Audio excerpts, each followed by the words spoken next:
right, folks, we're going to get started in about 2 minutes. 2 minutes, we'll get started.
All right, folks, welcome.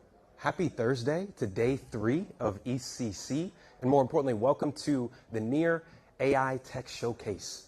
My name is Jared Barnes. I'm our head of founder success at NEAR. Incredibly excited for us today to dig into some of the amazing founders and builders that have been building AI on NEAR.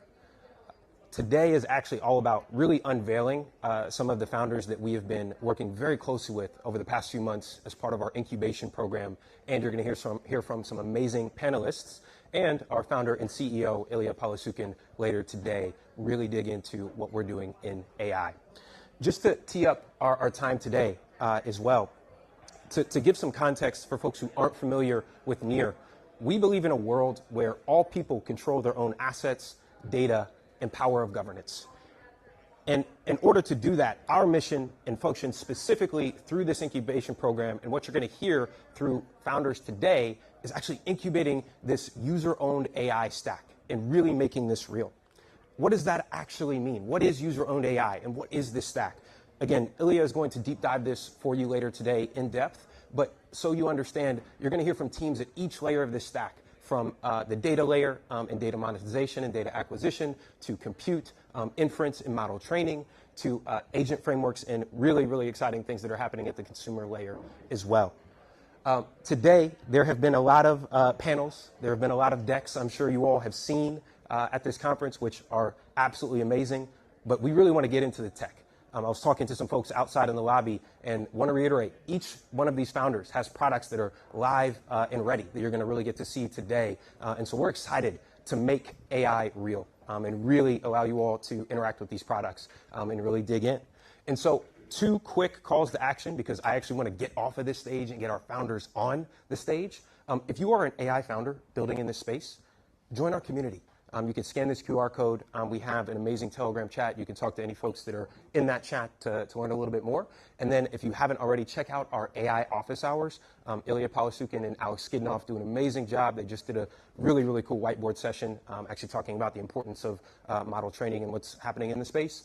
We do that weekly. You're going to see the next one on Thursday. So really, really excited. If you want to join our community, please tap in as well. And so, folks, we're going to get right into it. Like I said, today is all about products. Our first founder is named Shu Dong. He is building a project called Mizu. They are solely focused on synthetic data and open source data sets.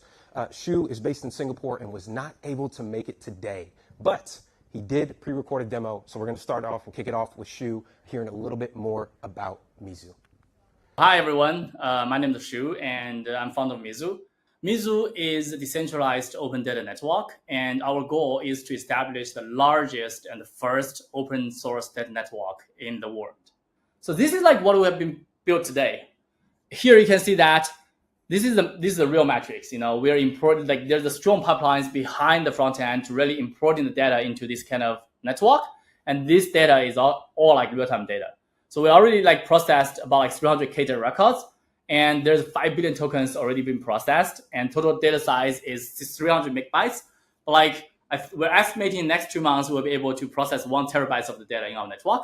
And today we have like around 300 total data repos, and we have committed about 3K commits, and every commit will contain 100 data records into this kind of data repo. The very first thing we're doing here is that to bootstrap the whole open source data network of Mizu, we're importing existing data sets, open source data sets, into our network. And so we have like strong foundation that in the future, like when anyone who looking for the data, they can find the data they want in our data network from this kind of open source data sets.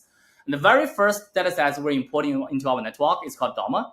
And DAMA is the open source data set to empower the very first fully decentralized open language model, OMO, right? OpenLM, which is released by the Alliance institution. And DAMA has about like 3 trillion tokens. In total, compressed, there's about like 3.5 terabytes of data. If decompress that, I think it will run like 10 to 15 terabytes of data in total. And we have, what we're doing here is actually we are using large language model to process the whole DAMA data sets. And we set up like hundreds of different categories, and we classify this kind of data sets into this kind of data categories. And each data category will create a new data repo for each data category. So take this kind of data repo as an example. This data category is actually all the medical and health data from DAMA dataset. And you can see that we already like make hundreds of commits into this data repo. And here is the overview of the data set. For example, like this is the description, this is the rewards pool, because every repo has an address, so it can hold some token or rewards in the repo. And this is the publisher address, basically the one who published the repo. Now everything is published by Mizu, but soon we're going to open the gate so people can create a repo for themselves and people can contribute data into the repo. And this is the admin and the committer. So basically you can set who can really commit data into the repo. For example, you can just like allow the reputational ones or like your teammates to commit to the repo, just like GitHub, right? It's like a permission control stuff. And this is the activities, and this is the rules. So rules is very important actually in our data repo design. Basically, this is more like the pre-check of the commitment. So every data like committed in, we will use an AI validator to go through all the rules to ensure that data really falls into the category. For this one, we don't set any rules because now every data is committed by Mizu and we trust ourselves. But in the future, we can add a bunch of rules. For example, like we have this kind of descriptive rule saying like all the data has to be text, and the data committed in has to be about medical and health. And if it's not, it will be rejected, and you cannot like commit data into the repo. And you can add a bunch of rules to define and decide what kind of data can really be committed into the repo. And this is the sample data. Yeah, this is sample data because we know like there's gigabytes or like tons of data in there. We don't think it's reasonable like to show all the data, so we just like show a list of the samples. But in the future, we're gonna have a more detailed reports, and if you really want to know all the data in this kind of list, we're gonna provide this kind of a decentralized data storage link for you to go through that to view. It's more like data explorer thing. And you can see that the data is actually a JSON, which is copied actually from the DAMA, imported, I would say, from the DAMA data sets. And this is the real commits. If you click into each commit, you can see like what kind of data is committed by this repo and how many data records is added, the type, the commit message, and who committed data. And also like it will show like how many tokens it rewards it owned by committing the data. For now, like we're not like, rewarding users because the reward price pool is 0. But in the future, we definitely like can design this kind of bounty system so we can incentivize the community to jump in to help you to contribute the data. And this is the applications. Applications means that we're actually trying to help developers to streamline the AI application development process by building applications from the data repo directly. And actually, you can build tons of different applications from the Repo, right? You can build a public knowledge base, like a vector database. You can build a chatbot. You can build an agent. You can even like build a fine-tuned model from this. And we, in the future, we really want to help developers to streamline the process so they can build applications from the Repo with one click, with no hassle. And this is basically the demo. And this is the very first stage, as I said. We only import the data in, and now the community cannot really commit the data and cannot really like create the Repo by themselves. But soon, in the next 2 months, we'll be open the gate and adding more features so users can really jump in to try it by themselves. This is our main website, and feel free to check it out. Thanks for listening to our presentation, and you can try out the app and read more documentations in the website. And here's Mizu, the first and largest decentralized open data network. So, have a nice day. All right, let's give it up for Mizu. So we're really excited about what Mizu is building, right? As we've been incubating this AI ecosystem, you have nothing without data, right? So Mizu was really one of the first teams we started working with. Very, very excited to have them as part of our ecosystem.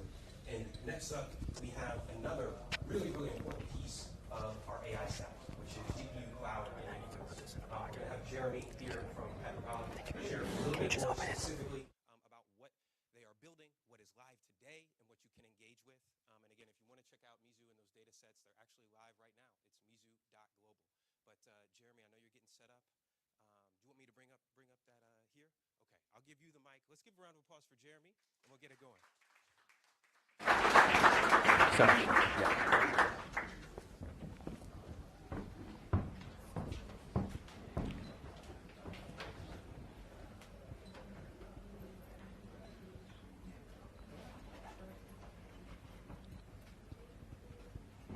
Sorry, just 30 seconds, and we should be all good.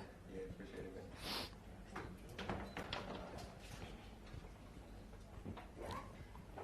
man. Amazing. I love live tech support, right? Amazing, thank you. Perfect, thanks.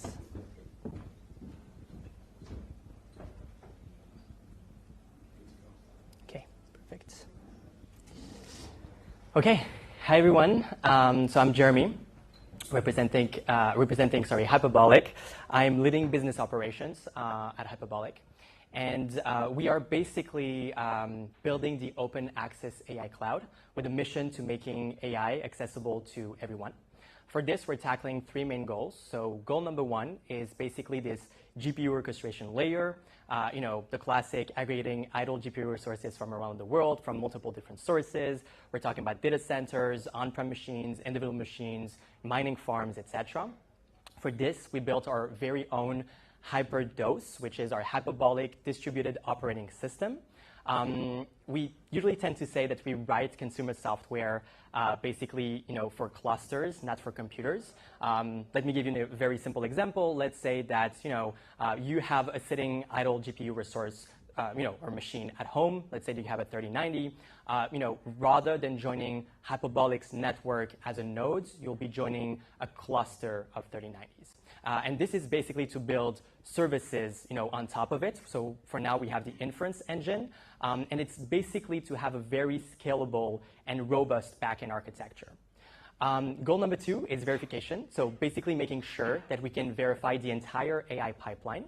So for this, our CEO, Jasper, actually wrote down a research paper called Proof of Sampling. So if you have any questions later on, just hit me up and I'll be able to answer any of your questions. But the idea is really to make sure, to verify the, as an example, like proof of inference, for instance, is to verify the outputs of the computations that are stemming from the third-party nodes on the network. Problem number 3 is still work in progress, but it's basically data privacy. So let's say that you're a user, I'm a compute provider on Hyperbolic, being part of this cluster, as I mentioned to you before. You don't necessarily want to have a copy of your data being kept on my machine, my third-party node, which can be based anywhere in the world. So for this, we're utilizing TEEs, which is trusted executed environments, and basically making sure that we can have this confidential computing and competes with traditional cloud providers that usually are leveraging this through reputation, like for AWS, etc., as well as legal contracts. So this is where we also want to revolutionize. So we also have a very deep, and we're super proud of the integration we have with NEAR. It's still work in progress. So the demo that I'm going to be making today is mostly going to be around the two products that we're catering to. The first one is this GPU marketplace, and the second one is the inference models. Just briefly on NEAR AI, on the integration, just so you have an idea of what we're doing. And again, if you have any questions afterwards, please ask. The idea is that we're basically utilizing the Hyperbolic's inference endpoint for the NEAR AI users in order to handle AI tasks that they need. So whenever there's a request, it will be routed basically to the Hyperbolic's decentralized network, secured by the proof of response and the proof of sampling. So let's jump maybe in a really, really quick demo. So let's say that so basically this is our dashboard. It's live. You can, basically it's app.hyperbolic.xyz. Anyone can access anytime for now. Let's say that I want to, so I'm going to be quitting this. Let's say that I want to rent this A100 PCIe. So I'm just going to be clicking on rent. I can confirm here. So it's been hard-coded, so it takes a specific amount of time, but it's going to be really, really quick. And then, so you can here click on Manage. And so you can basically copy the SSH here. So now I'm going to go on my terminal. By the way, I'm not a coder, so it's super easy for anyone to do that. So let me just paste. Yes. So now I'm in.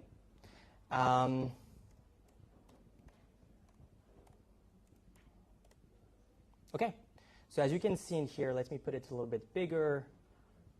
I'm in. I can start using the GPU on the marketplace. So as you can see, it's extremely easy for the user experience. I can help answering a lot of the questions, maybe not all of them, but if you have more, happy to introduce you to our CTO. We can connect on Telegram, as well as our founding platform engineer who worked on this. Now, really, really quickly on the second demo. So here, as you can see, I'm going to stop renting.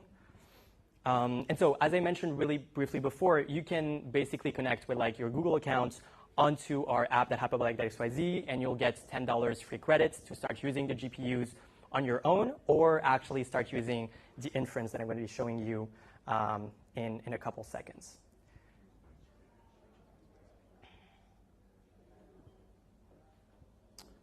So this also has been hard-coded, so that's the reason why. OK, perfect. Now I'm out. And now I can just go back. I don't have any instances, as you can see here, and I can go back on the GPU list. Just be aware that this is sort of like pre-launch. So that's the reason why we don't have a lot of compute, but it's coming over. So now in terms of the models, so what we're doing is this is mostly on the side of the founding AI engineer who's hosting open source AI models onto our platform, leveraging our distributed network. So as you can see, we have VLM, vision language models. We have text-to-text, text-to-image, text-to-speech. It's really broad. As soon as text-to-video will be of a good quality on like open source models, we'll obviously be integrating those here and hosting those here. So let's say we want to use Llama 3. So I can just basically classic like ChatGPT. I can just go here, start typing a prompt. That being said, there's going to be sort of like there's this integration that's happening for AI developers on the inference side of things. So here I have this response. I can basically just go into the API, can make like live adjustments, go here, just copy basically in order to put it in the terminal. And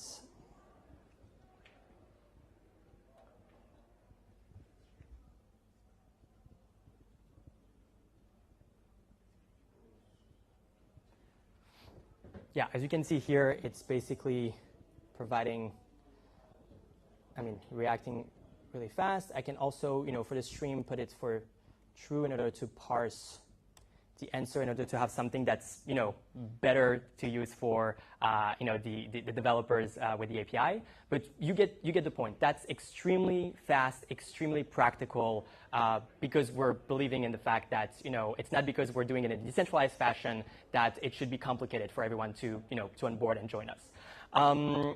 So yeah, I think this basically concludes my presentation.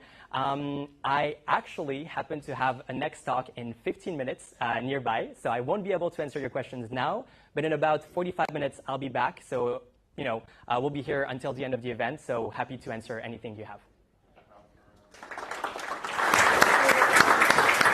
Amazing. Thank you. All right, let's give it up for Jeremy. How about that? How about somebody non-technical opening up the terminal for a live demo? Thank you. Yeah. Awesome. All right. Oh, yeah. Do you want the mic? Okay, yeah. We got I will run some coverage as we are getting our next team mic'd up. Thank you all for bearing with us. We've had a lot of fun setting up today. And folks, we've been so excited to jump right into these demos. I'm realizing we got to give some shout outs to some folks. This is how I'll stall and cover as we're getting set up here. We got to give some shout outs. So I was telling folks out there, we actually ran this event completely in-house. This is our full NEAR Foundation team that put this on. But there's actually one very special individual who has overseen all the operations for this. So can everyone turn around and give a round of applause to Bianca Moment at the back? Thank you. Thank you. Bianca holds me accountable and makes sure the ship goes. So thank you, Bianca.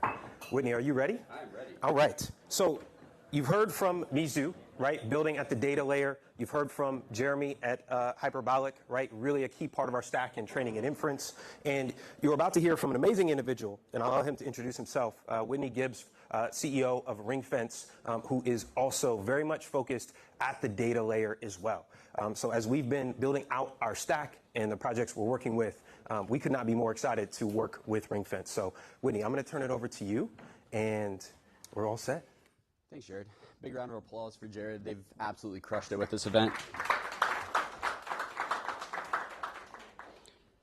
So, as Jared mentioned, my name is Whitney. I'm the CEO of Ringfence, and we're building the data monetization layer for AI. We've been incredibly excited to be a part of this NEAR HZN AI incubator cohort, specifically because we get to work with a lot of great projects, and NEAR's opened us up to a ton of new connections. We all know the problems that we're currently facing, especially those of us in the decentralized economy, when it comes to how AI is using our data without paying us for it. And as the markets continue to grow, the problem is going to continue to grow unless we all start to tackle these problems head on. And at Ringfence, we're really focused on helping people collect, custody, and monetize their own data. Our protocol, as we continue to build it out, has the Ringfence Vault, which I'll show you here in a minute. This allows users to custody and collect and custody and then protect their own data. We then pull the data from the vaults using our node system. We pass a hash to the NEAR blockchain, and then we pass structured data to lake houses that we're partnering with, which can then sell that data through public gateways and marketplaces and return fees back to the user. So Escher is the first integration of Ringfence AI. We have a demo that I'll go through here with you now. And we've currently got 40,000 people on our wait list. This is a product that we built in collaboration with Leonardo AI, and we're really excited to showcase this for the first time. So, very straightforward. Any of you who have ever used Midjourney or Leonardo, when it comes to setting up with Escher, you're just creating a profile. As you connect your wallet, here we have the integration with my NEAR wallet. You connect directly. You set a username, and this username allows your personal data to be attached to any of the images that you either upload or that you create using the AI generation platform. You can see here some of the recently generated art from the platform itself. And now you have the ability to set up a profile, and this is a really cool feature for direct distribution of content. You can connect either your Twitter account, your Facebook account if you're a boomer. You can also connect your Mint base, right? And this gives you the ability not only to create art, but immediately move it on-chain and monetize it. So our whole platform is based around Ringfence NFTs. These are essentially folders which you then create collections within. And if you go onto our website and you read our light paper, you will see how we believe these complex digital assets are going to revolutionize the way that AI-generated content is monetized across the internet. So you name your first RNFT, and then you get a quick little mint, free to mint these. Once it's minted, you now have your first folder set up. Now, one cool thing that we've built is a custom verification engine, which actually labels anything that you upload into the system, and it also screens it on the, against the internet for anything that's currently living elsewhere on the web, or for anything that contains any brand or trademark or IP infringement issues. So you'll see here, select this. We've got a couple of images that we're going to select. One of them is a self-generated sci-fi image, and the other is everyone's favorite frog. So you'll see here in a second, a year's worth of work goes into just a quick scroll and a check or an X, right? So we can see that the custom image was validated. Because we own it, it's ours, and we now have the ability to use it to train AI or to monetize in other ways. And then Pepe, obviously, unfortunately, isn't ours. So while we're able to upload it, it gets rejected, and then it's removed from the system. So it's not used by the nodes in the training of AI. But the key to what we have been working on with Leonardo is their AI generation capabilities. They have fantastic engines, and what we have essentially done is streamline things so that you can generate with intent. Most of the time when you go on to an AI generation engine, you select what you want to generate, but then it gives you a plethora of different options, like what's the size, what's the resolution. We boil this all down into just where do you want to post it, and what are you looking to accomplish. So after you do that, you select which type of engine you want to use, and then you enter your prompt. Once the prompt is entered, obviously I think we're all familiar with how this process works. Once you hit next step, it goes to generation. So you'll select your NFT where these will be stored. These will all go right into that folder as soon as they're generated.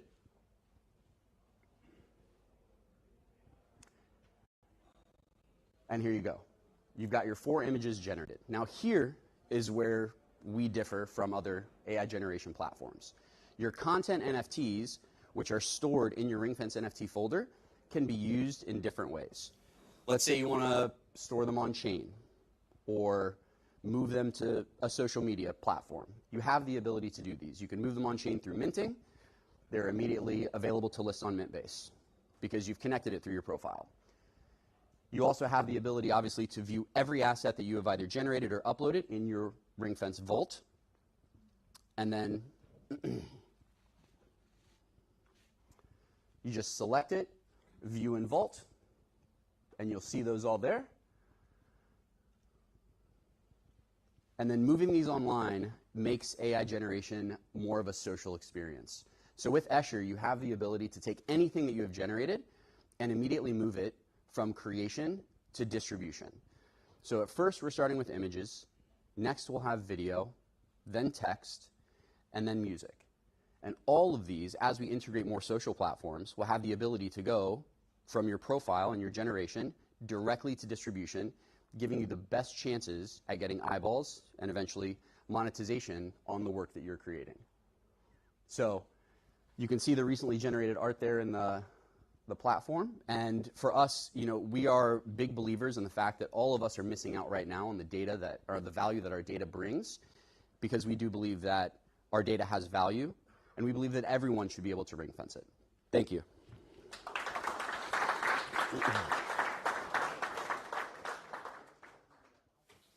So folks, we do have time for questions. If you have any questions, I will bring the mic around for questions. We have a couple minutes here.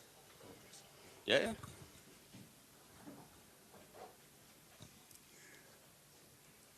Go ahead. Great question. So right now what we're doing is we're working with integrating with existing data marketplaces like Databricks, where there's already demand for the data. And we're still in the process of working through that. But essentially the data buyers pay for the data, and then we funnel those rewards back to the Ringfence users. Yes, Ilia. Right now we're going through a NEAR HZN. Are you planning to simplify this process? We are. Great question. One of the biggest reasons we decided to work with NEAR and move everything over to NEAR is because we want to abstract out all of the Web3 blockers for most users, right? signing a transaction, interacting with wallets. These are things that most people don't care to do, right? Outside of our niche little group of fun people. So we want to be able to open this up to a broader audience. And with NEAR, we're able to actually provide a great Web 2 experience with all of the strong Web 3 infrastructure to protect and help people monetize their work. Yes?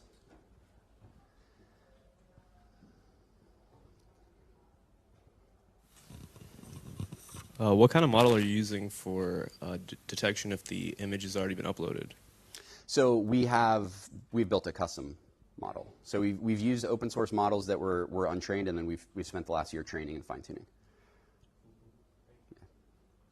Same with the GPT for labeling. That's a custom GPT that we built. Any other questions? We have time for one more. Any other questions? Going once. Another question here? So what can application developers do now to integrate ring fence? TBD. We're still in the process of migrating Escher over to NEAR. Once that's done, we will have testnet for the protocol going live in October. And at that time, we'll be looking to integrate with applications, most of whom are run by people in this room, so that we can start testing out the functionalities of data movement through the protocol to the end applications. Amazing. Let's give it up for Whitney one more time. Thanks for the questions, guys.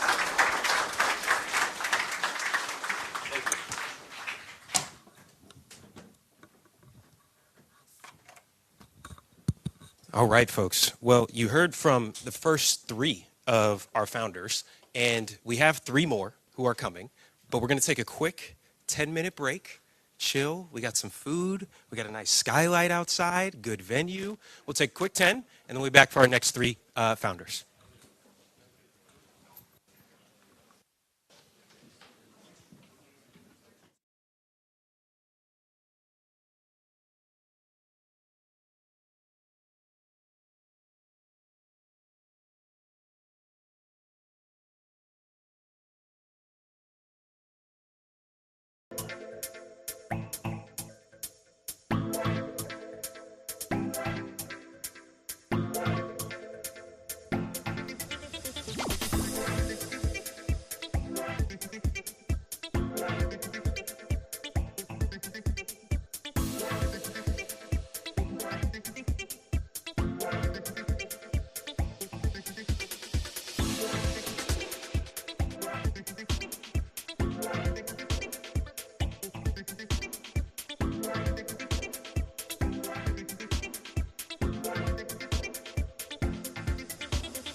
Data layer. You heard from Hyperbolic, who's building training and inference, and now you're about to hear from something that is critical to bringing AI to life, and that is compute. Exhibits is a team that we're really, really excited about and already working with. So let's give it up for Jonathan at Exhibits, who's going to share a little bit more. Thanks, Jared. Mic check. All good? Hey guys, Jonathan here at Exhibits, and we are building the decentralized compute infrastructure layer for a whole bunch of AI companies and other GPU protocols. So what we define as base layer compute protocol for artificial intelligence. So as you know, AI is the fastest growing thing that we've ever seen. Within the first 2 months, ChatGPT, 100 million users, and that's continuing to break records. And on the backbone of that, compute, we see that as the linchpin to AI. All good? Yeah, compute is the linchpin to AI. Market right now, there's a huge bottleneck. A16Z, in one of their articles, they said the supply is so constrained that demand outstrips it by a factor of 10. And we see that becoming way worse as time goes on, especially with the supply chain issues that we are now experiencing. So the real battle is not among companies. Where we see it is against the incumbents, AWS, Microsoft, Google. And these guys sort of corner the market, and they have pricing that's through the roofs. Not super friendly to startups. Startups will get $100,000 in AWS credits, and it's gone within a month, if not 2 months. Where we come in is we come in and provide all that compute, and these are some of our partners. So Exhibits, this is our secret sauce. So we have a lot of experience in building over 100 data sensors in the past. And that gives us access to over 65,000 GPUs. So to date, if you want to access one of our 65,000 GPUs, we're ready to show and then have that with you. We also have suppliers. Render, we recently did a partnership with them. They have a lot of availability of GPUs that they can contribute to us. Same thing with Foundry, which is backed by DCG. And because we've built all these data centers, we've become tier 1 brokers for NVIDIA, AMD, and Supermicro. In total, the 65,000 GPUs, we can measure that as compute hours, and that's equal to over 2 billion compute hours of GPUs that we can help service for people. So our secret sauce, as I said earlier, building the data centers, we've built a lot of technology because the inevitability of GPUs going down it'll happen, right? So we built fault tolerance technologies. We've also created acceleration technologies. So what that means is that we can take the lower level consumer GPUs and make that as fast as the A100s. And stability, that's one of the most important things for enterprise companies, is how long they're up and how long they can stay up. And as far as the Web3 business model, that's something we're really innovating in and we're running with to provide you newer ways and innovative ways of accessing GPUs that is not offered anywhere in the market. So what makes us more differentiated from other players is that we specialize in bare metal and virtual machine, as well as containers. So all the other GPU marketplaces right now, they're running on a container basis. And by us having sort of that advantage, it gives us the ability to do much more tasks, pre-training, fine-tuning, performance optimization, as well as full access to the GPUs. It's as if we were just sitting in the data centers ready to help you day or night. First, enter your email and password on the login page to sign in. Upon successful login, you will be directed to the dashboard where you can see an overview of all available features. Click on the key pair menu to create or upload a new key. Click on Virtual Machines to return to the Virtual Machines page where you can deploy a new virtual machine. Follow the prompts to enter the parameters. Click the Deploy button and you will see the new virtual machine in the creating state. It will take approximately 1 to 2 minutes to complete the creation process. Clicking on the name will take you directly to the machine's details page where you can view and configure various parameters of the machine. Once the parameters are configured, you can remotely access the GPU server via SSH. Now, we can also install the required environments and software directly on this machine. Everything is running smoothly. Thank you, everyone. Yep, so that's a preview of our on-demand compute that hopefully we'll be able to deploy within the next couple of weeks. So our value proposition, why enterprises go with us, here's one case study. So a company was previously paying $150,000 per month for compute at AWS. Once they switched over to us, we've hit them with 72% savings in costs. So they're happily paying $43,000 a month at a long-term contract with us. Not only that, we've increased their training speeds. So what that means, it's a double-edged sword, right? Like time to market and also cost savings. So that's sort of our focus on of exhibits. So our partners, we've worked with a bunch of GPU marketplaces, Akash, Aether, Ionet, Hyperbolic, which you guys just seen present, Ritual. So we treat these guys as distributors of exhibits infrastructure, so more and more of these people can have access and scalable AI compute. As far as customers, directly we've been servicing over a dozen customers, and we have a monthly recurring revenue of over $500,000. So we are trying to innovate in this space. So traditionally, the way that people will get GPUs is via an SLA and prepayment or a monthly payment. What we want to do is leverage a Web3 model, as I mentioned before. So now, if you need GPUs, you can stake tokens on a monthly basis or on a per period basis in order to receive compute in exchange. And then once you're done with that job, you'll get your profits and you'll unstake your tokens, sort of a similar way to how MakerDAO does sort of the loan factors of their compute, of their stable token. Another way is that we want to increase the distribution channels by allowing everyone to have access to our compute, leverage our supply, and act as their own microclouds. So on the right, a sort of distributor of ours can service customers on their own. They can mine different protocols, or they can just use those GPUs to further the Web3 stack. Customer number 2 can just decide to service all customers themselves. And customer number 3 can just provide it to every node and just do some node farming within the ecosystem of Web3. And they all will run on the same sort of protocol and mechanisms that we do with our partners. So what ties us all together is the Web3 tokenomics that we're doing. So the GPU and the compute tokens will sort of solidify and build up the ecosystem of exhibits. Yep, so anyone who wants to onboard with us, please scan here. We're giving away a bunch of GPU hours for anyone.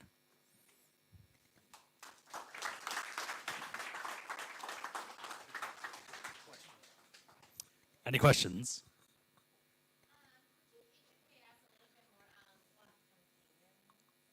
Yeah, so container, it's essentially like wrapped, right? Like, so they'll rent off a GPU cluster from a service provider, mainly a data center, and they'll use it on behalf of them, as opposed to us really being on the controlling layer of the stack, where we can say, okay, you use it for like something very specific, and the data center will configure it to that specific task, but it's not really malleable if you need to use it for other tasks. Any other questions? Questions?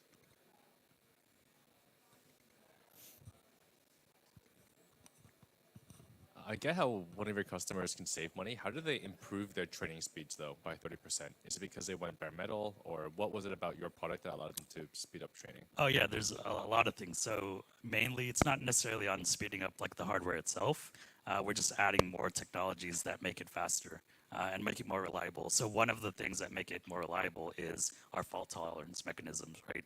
So part of the speed of acceleration is going to the back door and making sure that it runs as smooth as possible, as opposed to like having those stop gates when it goes down. There's more other technologies like bubble technology of moving like the CPU like energy to the GPU energy, and that's how we also optimize the GPUs that we have in our ecosystem. Thank you. I have one last question. So you mentioned about how you guys are different than the other GPU providers, but then you also mentioned that you guys are partners. So how does the competition work with partnership? Yeah. So for example, like Akash or IONET, what they're doing is they're really customer facing, and how their interface works is that it's, okay, who needs different clusters and all that stuff. What the relationship with us is that they'll rent directly from us, of which we will work on their behalf. So it's like a distributor model that we're partnered with them.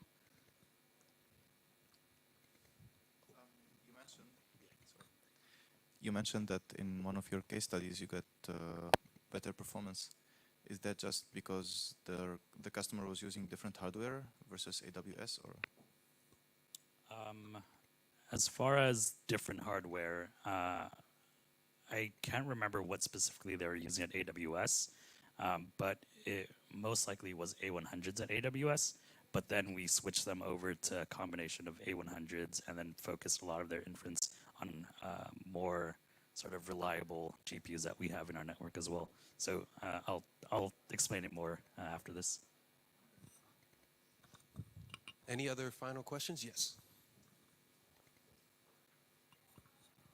If I want to deploy, say, 1,000 nodes onto your network, what sort of infrastructure do I need in place before I can deploy them? Are you using one of the deployment technologies? How do I deploy nodes, like say 1,000 nodes into your network?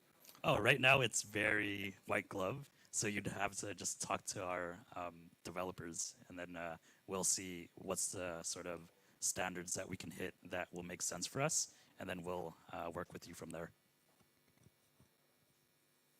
All right. But eventually it'll be an API that you'll just plug into your system. So like the typical problem for node operators is that like if their node is like idling, there is no incentivize. Do you like have like incentivization mechanism for like idling nodes? Yeah, that's the problem with these GPU marketplaces, right? Like a bunch of them will have idle compute because of the saturation of the market. So we've seen that in other protocols, right? So 5 million supposedly GPUs went onto the network, and there was not enough rewards for that. So we are creating a mechanism that's one time based and also compute quality based. So those are some of the factors. And then it also goes back into the business model of where does some of our revenue, our actual profit falls back to the idle compute as well.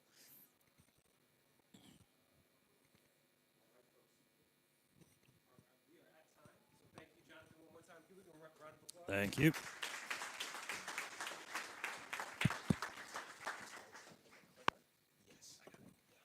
All right. Well, as our next founder is getting set up, again, we are really excited to be working with Exhibits.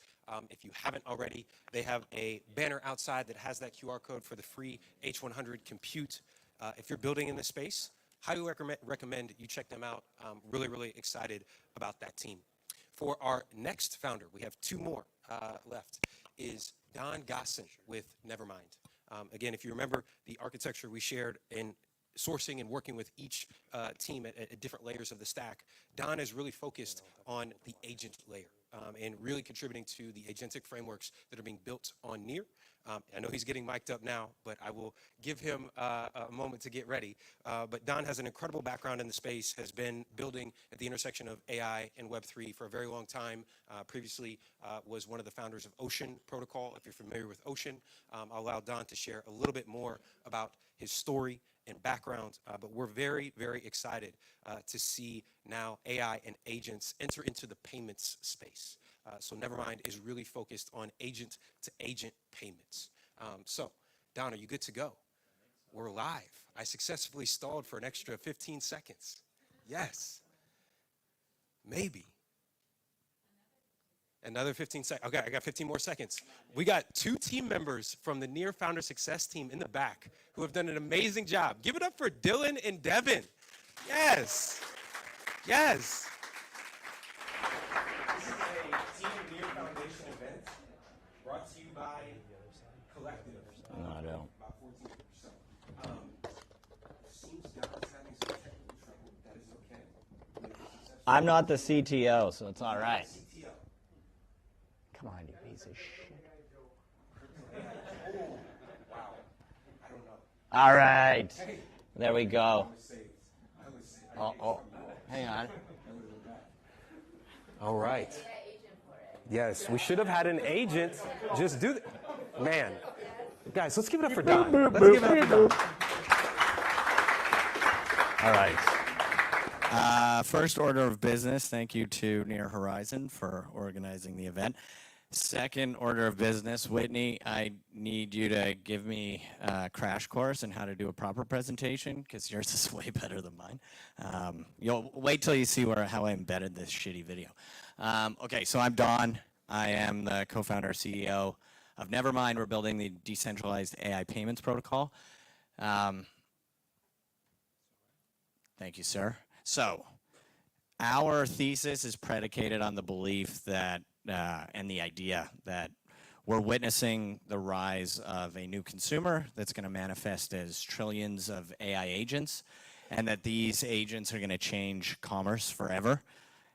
This concept we're calling AI commerce, and as a response, we're building the PayPal of AI to be the engine behind AI commerce. Why are we doing this? So, as Jared mentioned, I guess I'm OG AI Web3. I've been doing this for almost a decade now.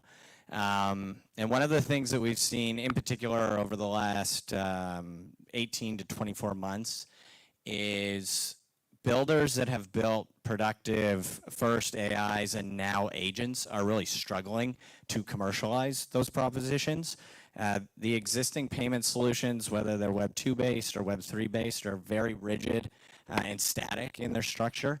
I'll unpack this a little bit more, but we're addressing the need to create a much more dynamic and variable priced system to enable transactions between, in particular, AI agent to AI agent.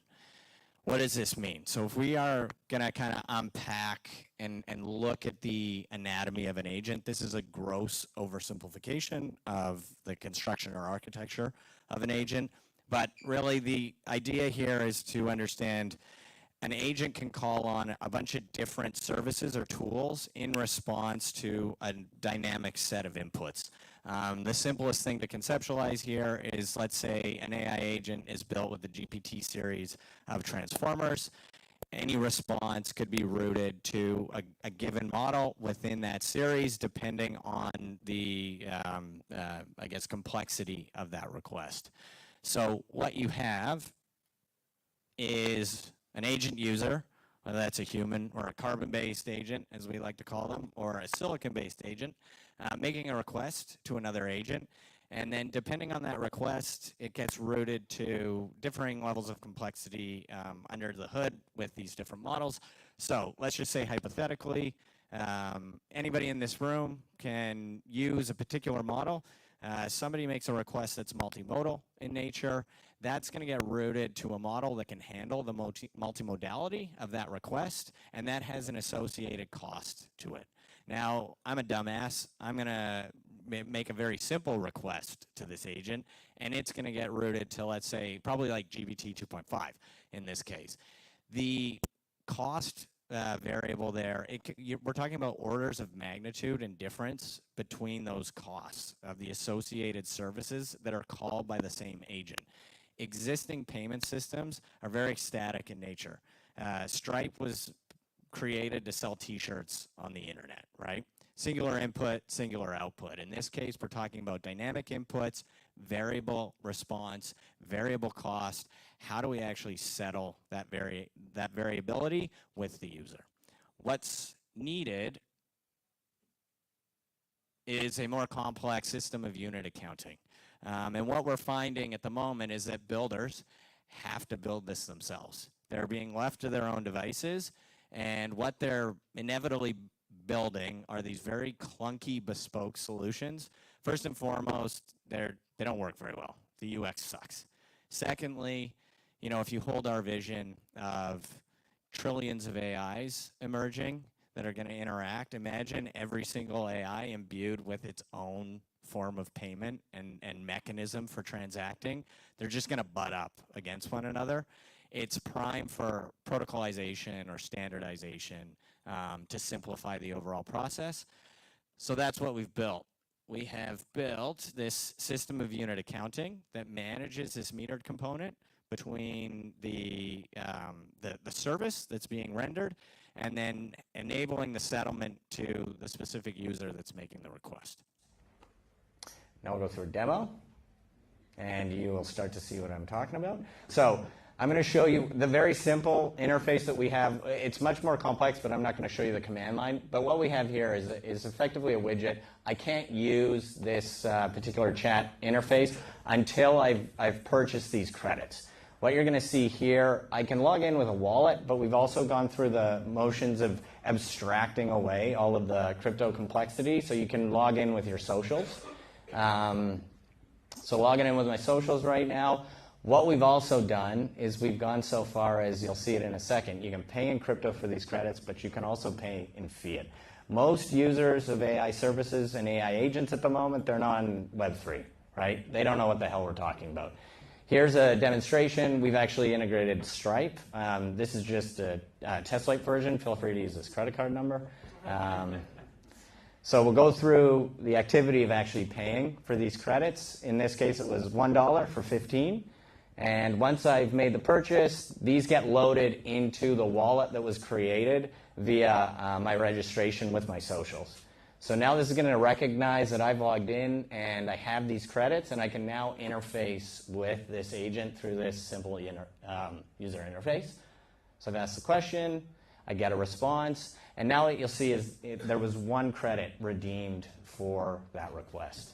Now I'm going to show how a builder, an AI builder, can actually set this up on the back end. So what you do, first and foremost, you have to create this token gating mechanism for your AI service or agent. And that is these credits. So the first thing we're going to do is describe the overarching credit structure. This is just some metadata that makes it easier to administer. And here's sort of the first piece. It's like the meat and potatoes of what we're doing. With our system, you can limit access based on the number of requests for credits or the time limit that you have access to a given service. In this case, we're going to set the price to $10 for 1,000 credits, and that's going to create a smart contract, push that to a token factory, so when this builder's users want to use that builder's AI agent or service, they buy these 1,000 credits with $10 or 10 USDC, and they're able to access that credit. The other thing you'll notice here, there's no pop-ups. You don't have to sign anything. It's all been abstracted away, so even the builders don't have to deal with the complexity of Web3. Now what we're going to do is take an AI service or agent, and bundle that to this set of credits that's going to act as the gatekeeping component for this particular service. This is interesting. In this case, the registration of this service, the service is being rendered via an API. What we give the builder the ability to do is actually choose the verbs or the functions within that API that they expose to their given user base. And we also can enable the implementation of any sort of authentication mechanism as well, if you want to fully secure what the endpoint that you're making available. A bit more metadata. Here's the last piece of the puzzle. So that credits component that I just created, I'm now bundling this service to that set of credits, and I'm setting the redemption criteria. So if you remember in the first example, I bought 15 credits for $1, made the request. It then took 1 credit from me. In this case, with this service, if that was enabled through a similar interface, it would take 50 credits in redemption. And that's it. That's you can hit the, just hit, yeah, there you go. All right, that's it. Any questions? Round of applause for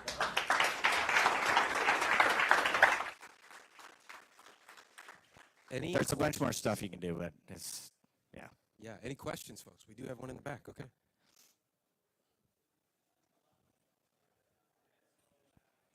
Say I wanted to integrate multi-agents where one person has one payment and my agent needs to pay those agents. How does a setup like that work? Yeah, so in the integration point would be through the SDK, where either those agents are issuing their own credits, and then you have to create either a pooling mechanism or a direct pay-to-play transaction. It depends on what you're actually paying in, but happy to take that question offline because that's a nuanced question to dig into in more detail. What is the thinking of using credits rather than just like USDC? Why do you have to buy credits from the vendor? Yeah, so the issue here is, broadly speaking, what you're talking about is settlement. So you can settle in USDC. Regardless of that settlement, you still have to perform some form of metering, right? You need to understand what's going on with the underlying system. You can set it at a very generalized meter setting where it's just like, I'm going to charge this fixed fee and hope that covers all of the costs for any given request. Usually that doesn't work. So just for sake of example, that's how OLAS, if anybody's familiar with the OLAS system of multi-agent system, that's how they did it originally. They weren't using USDC, they were using XDAI, and they just set one price to access. The problem there was, because of this metering component, they were either charging too much or they were charging too little. What they ended up deciding from a business point of view is to charge too little. So instead of charging for the power user that's going to request like multimodal inference, they were just charging for my dumbass in the very simple request, and then they were having to underwrite the cost of the power users. What we give is, with these systems, the credit system, the actual terminology for it is license tokenization. It's a long-term, this licensing pattern or architecture has been around for a long time. It gives you a great deal of flexibility in terms of what services or tools can be rendered based on a request, and then each of those underlying services has its own redemption criteria attached to it. So as a point of engagement, you just buy the credits. So you buy credits, you buy credits, you buy credits, but each one of you can actually invoke completely different sets of services under the hood. It's a really good abstraction tool for doing this sort of metered translation into settlement. Long answer, but yeah, that's why we're using it. We have time for one more question. Anyone have a final burning question? Sweet. Answered them all. Oh, I almost got it. Sorry, it probably is a really dumb question. Is if I want to use this AI agent, what's the definition of a question that belongs to the difficulty, GPT 3.5? You mean the routing functionality? Right. Thankfully, we're not building that. That's up to companies in the non-Web 3 space, OpenRouter, et cetera. In the Web 3 space, there's companies like Naphtha AI and stuff that are doing that. So So we partner with them, enable the payments for the agents that they're building, but they actually handle that routing piece. So we're just like a catalog of the services that are made available, and more specifically, the price point or redemption criteria for each one of those tools. Amazing. One more round of applause for Don. Thanks, sir. All right, folks. You heard from 6 amazing founders. We have been incredibly excited to work with each of them over the past few months. We're going to continue working with them, so stay tuned for their launches and releases. Next up, we have one quick panel. If you give us 2 minutes, we're going to get our speakers mic'd up and everything to hear from some other founders, and then we will hear from our founder and CEO, Illia Polosukhin. So if you give us 2 minutes, we're going to get set up. Our speakers, if you can come up, we will get this panel going.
For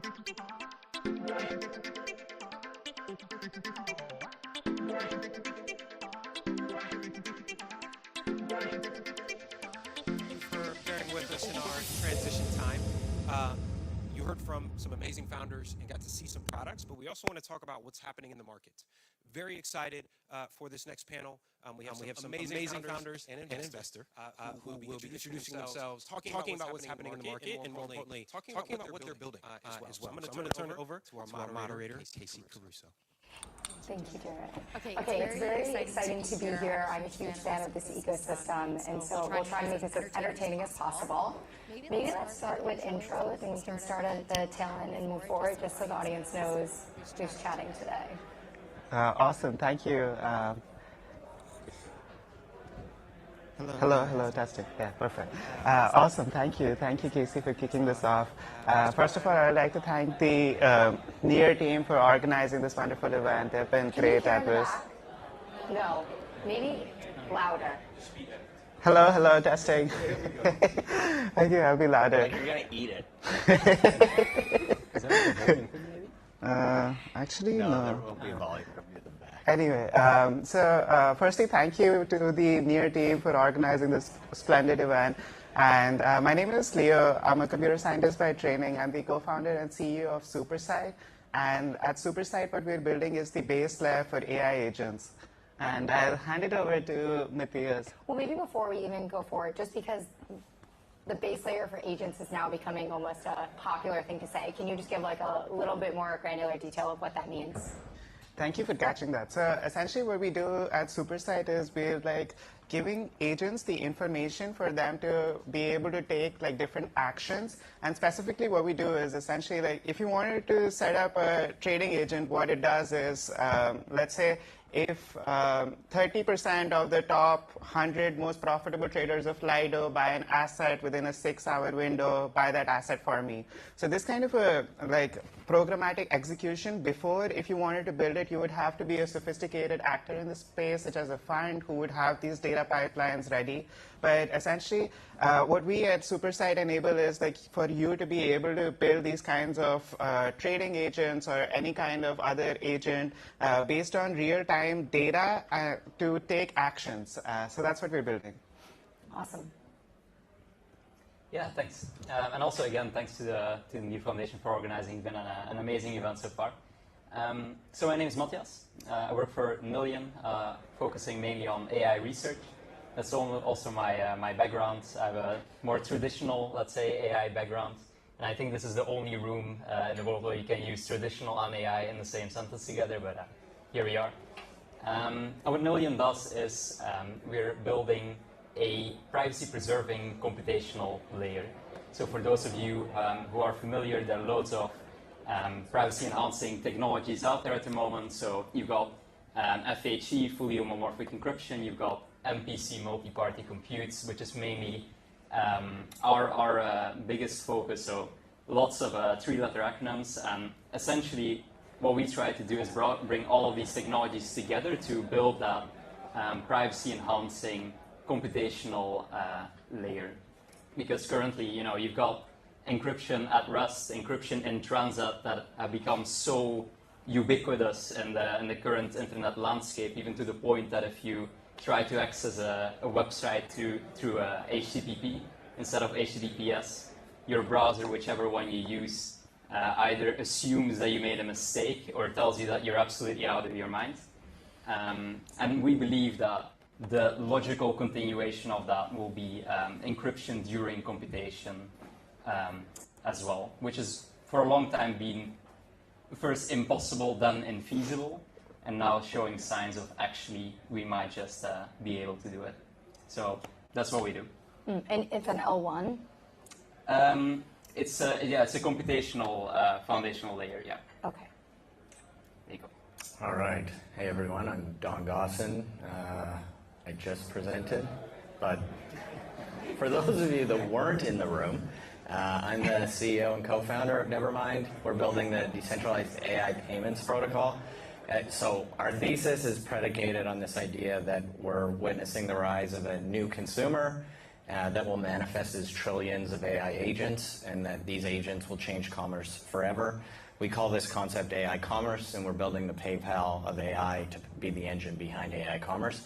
My background, I studied engineering at school and then went into commodities trading, doing risk, which back then was called statistical analysis, which became machine learning, which is now, I guess, AI. I've been doing this for 20 years. I added the Web3 flavor in 2016.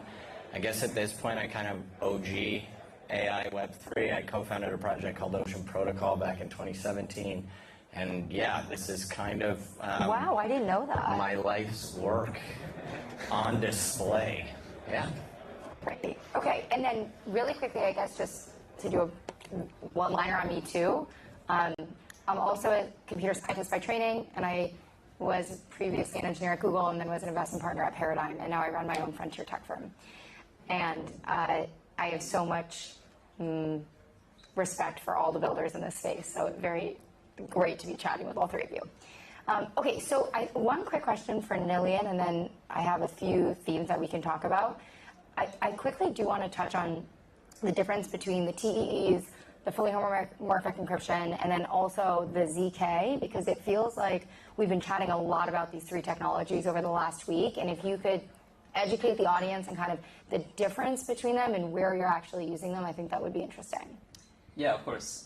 So I think so at a high level, most of them are actually trying to achieve more or less the same thing, particularly FHE and MPC. But they just go about it in a bit of a different way.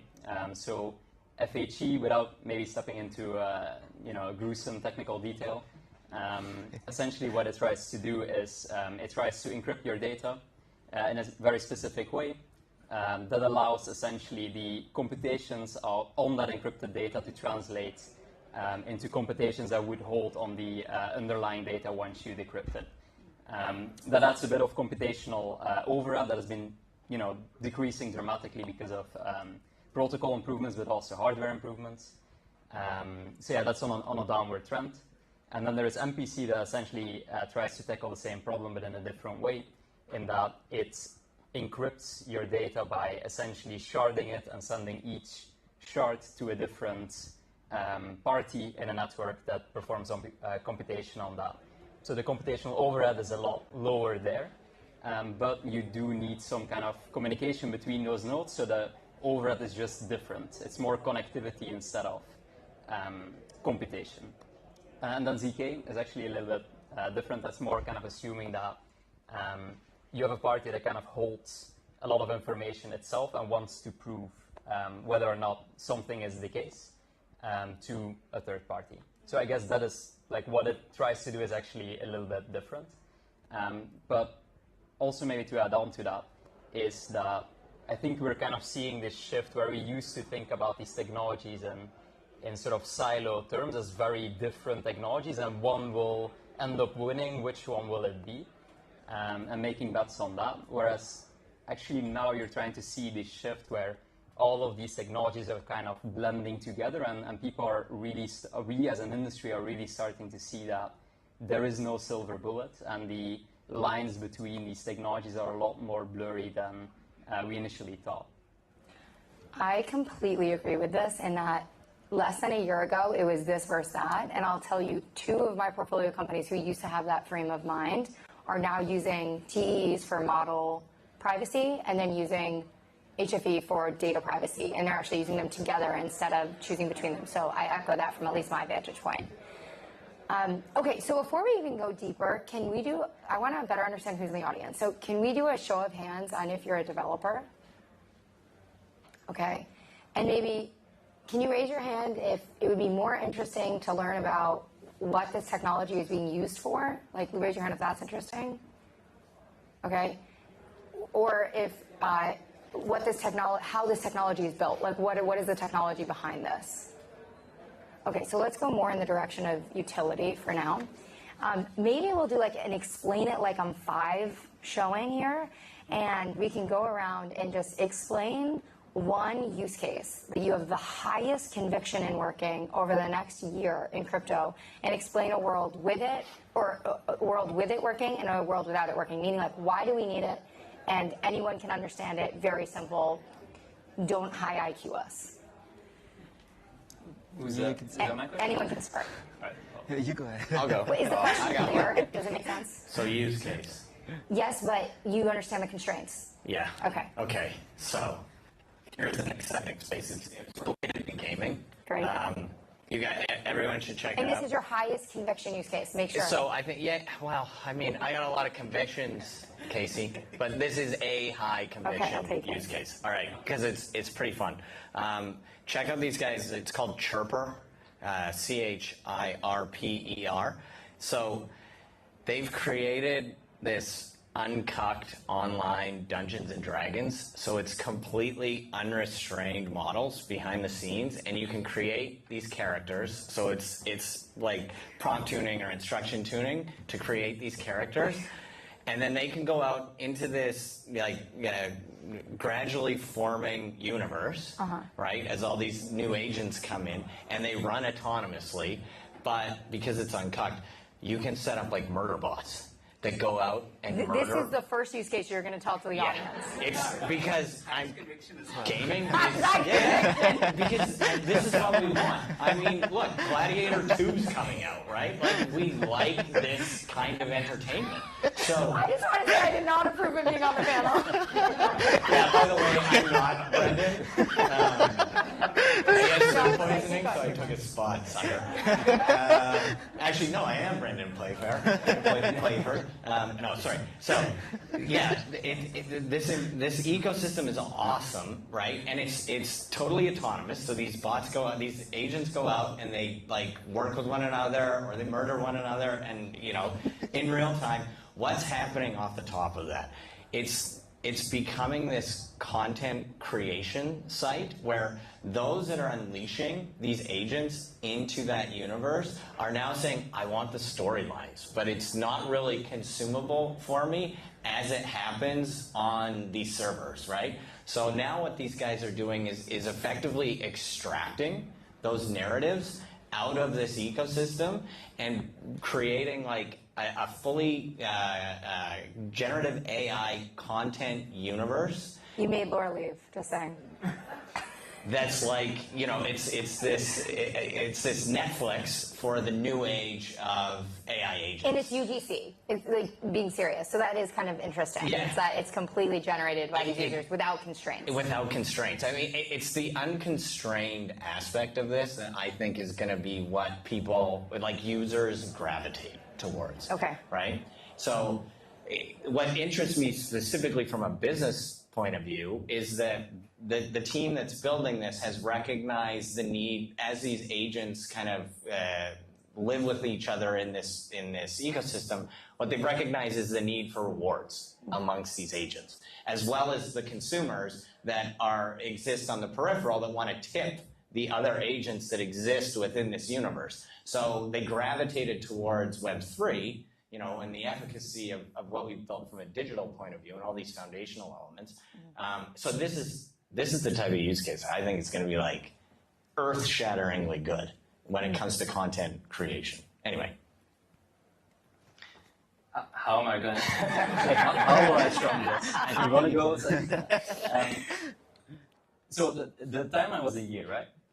Yeah, 12 months. It's difficult to choose because there's so many amazing people building on a This private. isn't an easy panel though. You have to pick. Yeah. But it feels like I will always be doing someone dirty by not mentioning their awesome project. But in the gun to head scenario that I really needed to pick one.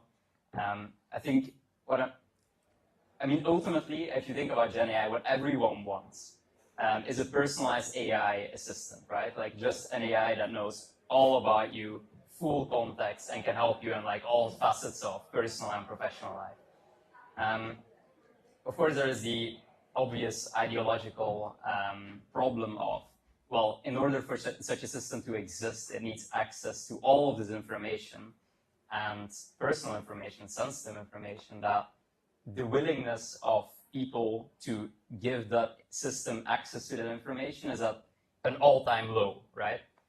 So even ideological aspects that I think are quite obvious aside, like the adoption for such a system is just low because of it.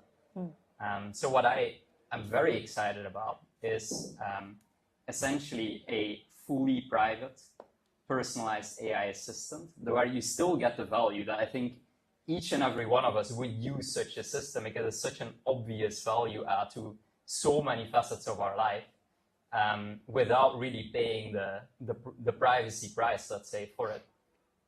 And what's your opinion? Recently, Sequoia put out an article on Gen AI's utility. Do you see that by chance? It's actually quite embarrassing because a lot of people have sent it to me, but I haven't had the I'll give you time to read it. Well, I'll give you the TLDR. I'm curious your opinion. It's debating if Gen AI is production grade ready or if it's really more of a toy and we're going to use it once, but the retention isn't going to be that high. And yeah, I'm curious from what you just said, where you think we are in that curve of adoption. Yeah, I mean, it's definitely early days, especially like the Web3 AI flavor is very, very early days. I think there are like some rather fundamental issues that need to be addressed to unlock, I think, the vast majority of use cases. I think privacy is one of them. I mentioned that already. Perhaps the technology for such a personalized AI assistant to an extent actually already exists, but the adoption would just be hampered by that privacy aspect. I think besides that, if you want to use it for sort of a knowledge assistant for those kind of workflows, which also is a very obvious one, particularly in the enterprise segment, then the factuality problem kicks in, like the reliability.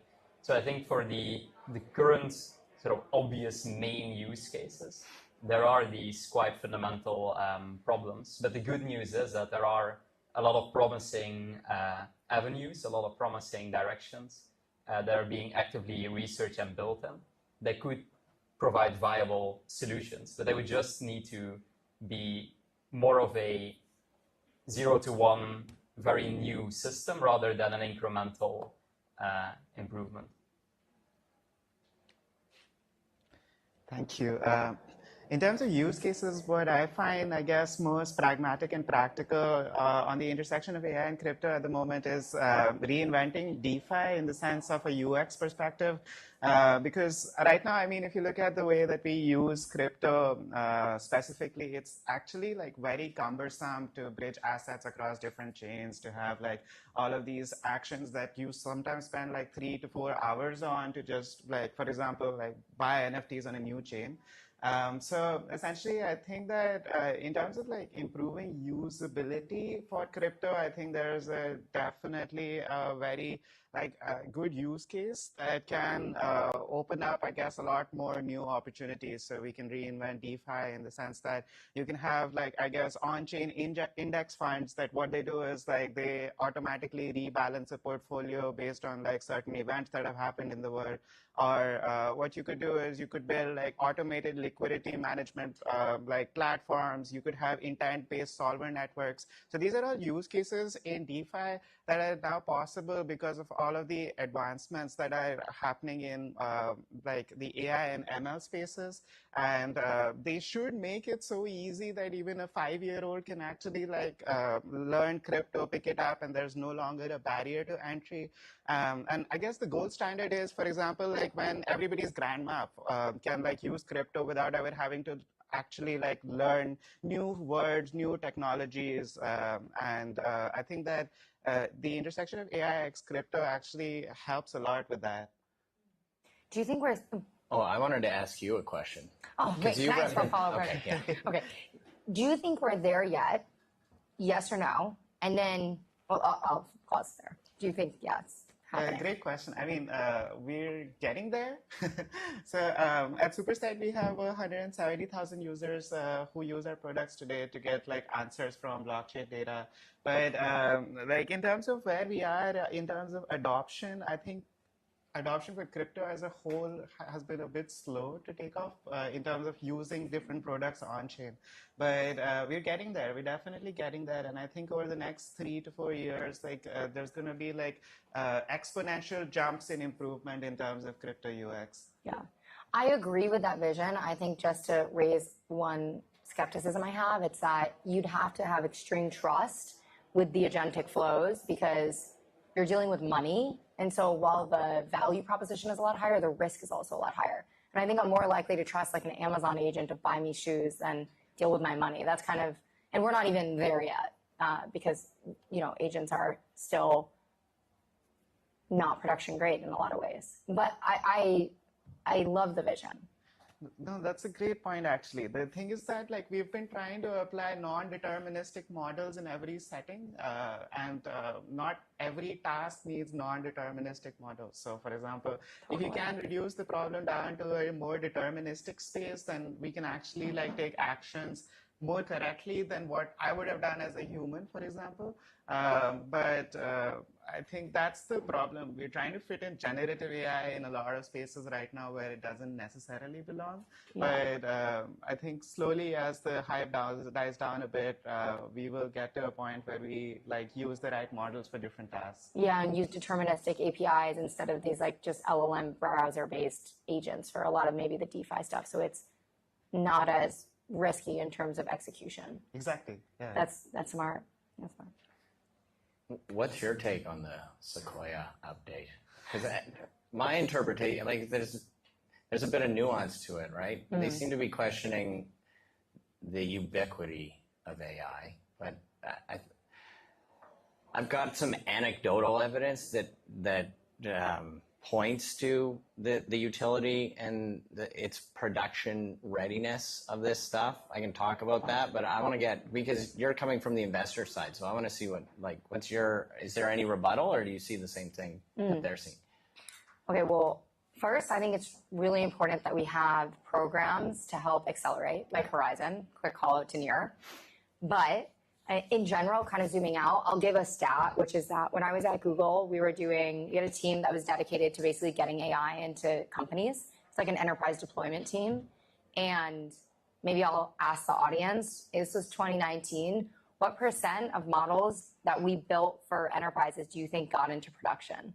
Does anyone have a guess? Low digits, single digits. Okay, 0 is aggressive, everyone. That would make us really bad at our jobs.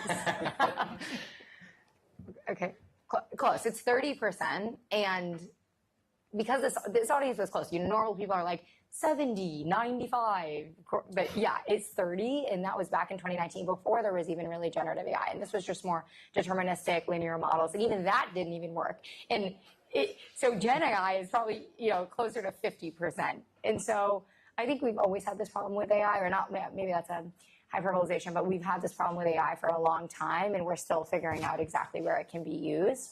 I think the Sequoia piece was really negative. I don't believe that, but like I generally feel from a technological standpoint, there's no doubt in my mind AI becomes ubiquitous. There was I would bet my life against that this becomes integrated in every single vertical in the next 1 to 2 years.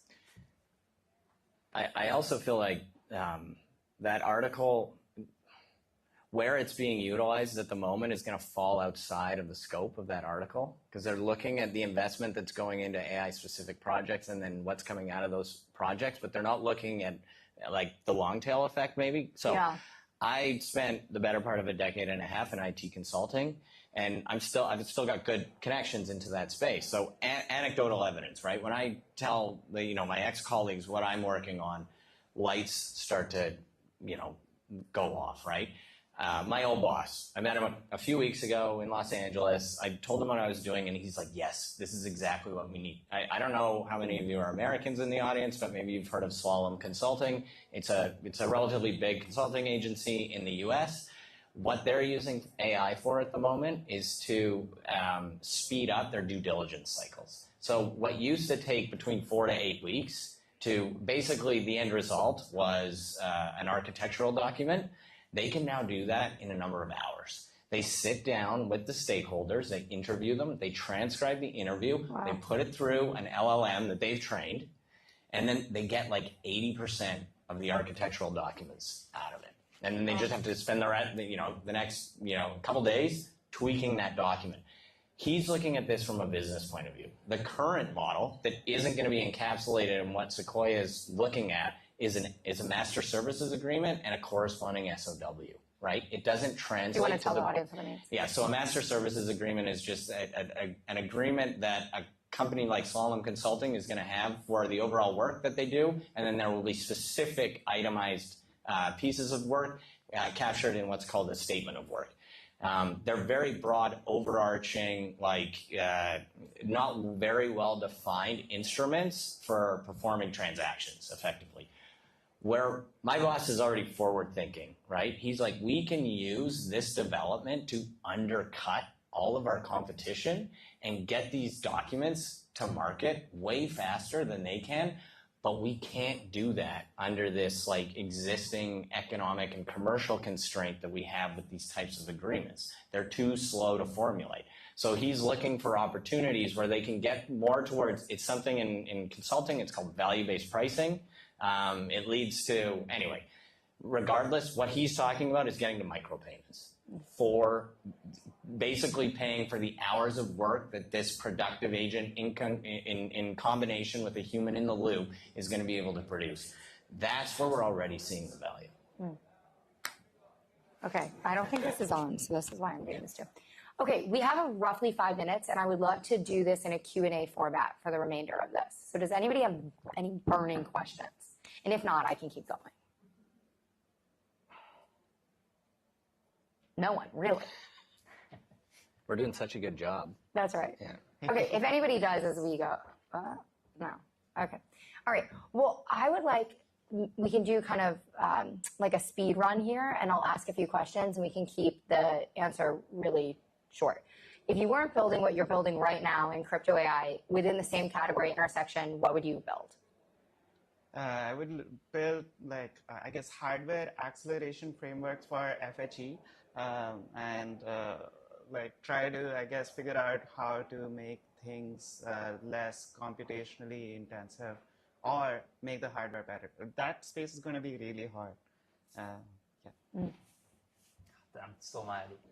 No, hardware acceleration is very interesting. I think another one that I think is very interesting is sort of everything around the data economy, like new monetization of data. I think that a common misconception I think that people have is that, I'm sure we've all heard ad nauseum sometimes that data is the new oil. I think that right now, regardless of, okay, there are questions about data provenance and IP and all that kind of stuff, but I think we've got more than enough data. What I do think is that we don't have enough information, which is very different. Data can contain information, but not necessarily. And for example, what we see is that some kind of data, it can be replaced by synthetically generated data, which means that almost definitionally there is no novel information there to begin with. I do think there is a lack of information in very niche use cases. Like, for example, in the medical domain, I think the average medical scan of the average healthy person is worth a fraction of a fraction of a fraction of a cent. But a medical information about someone with a very specific disease is worth an incredible amount of, that's incredibly valuable. Similarly with, for example, if people have specialized knowledge in certain domains. I think, for instance, it's no secret that OpenAI, they want their GPT-5 or whatever they end up calling it to have PhD level intelligence. That requires PhD level information about very specialized topics. And they're paying people with PhDs in, very random areas, like hundreds of dollars an hour to essentially provide that information to them. So you do see that, by and large, data isn't super, super valuable, or at least not as much as people think. But these very specific pockets of information are. I think they're kind of the, you provide data, there is some verifiability there, there's some monetization there, etc. That some kind of decentralization does, or some Web3 approach more generally, does make sense. So I'll probably be building in that space. Okay, this is going to be a really random comment. Wonderful. Because I'm working on the culmination, this is the culmination of a 20-year career. So if I'm not doing this, it's going to be something completely different that I'm equally passionate about, and I love to ski. So I'd probably design skis. No, it had to be in the industry. Oh, no, I would just work on this. Like, okay, I can talk for hours on your topic. Because we have 1 minute. And my final question is going to be for everyone in the audience that wants to stay up to date with crypto AI, beyond chilling yourselves and your companies, who is one person or one thing that everyone in the audience should go read or follow on Twitter? Okay, I'll go first. I level set everything with a guy by the name of Richard Blythman at NEAR AI. He's super dialed in across the board. Okay. Yeah, besides Nillian, if you want to learn more about like the privacy aspects of it, I would really recommend the materials that Sama puts out. I think they're, like Nigel Smart, for example, is with Sama. And so very interesting stuff there. You can learn everything you need at Supersite if you ask the right questions.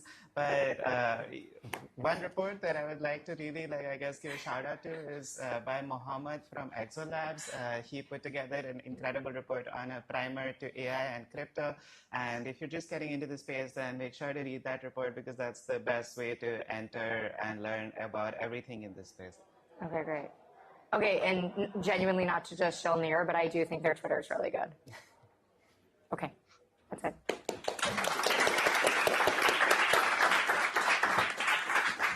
All right, folks. Thank you to our panelists. Again, really appreciate the perspective there. You know, there's always this argument, is AI going to take your job? Well, I probably can say with confidence AI is going to take my job because I totally messed up our agenda and I went off script and our team was looking at me with a very panicked face and I'm like, what's going on? So we do have one more team who is not present with us today, but Pond is building a foundational model for crypto using graph neural networks. We're going to get their video queued up. They got a pre-recorded 5-minute demo that we're going to show, and then we will close our experience hearing from Illia Polosukhin. So we're going to queue up this demo, get our speakers unmiked, and then we'll close out the event.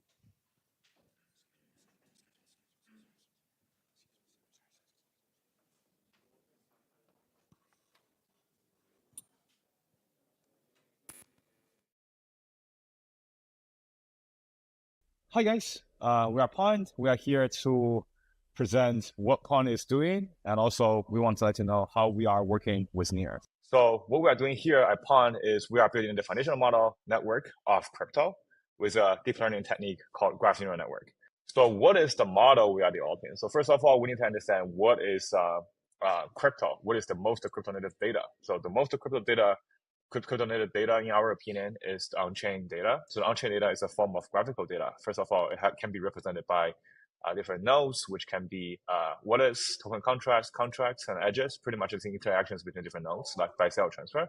So we map out the entire thing, and we assign different properties to different nodes and edges, and later on, we learn what happens in the past and what the consequences are, and also later on, we predict the next behaviors based on what the model has learned so far.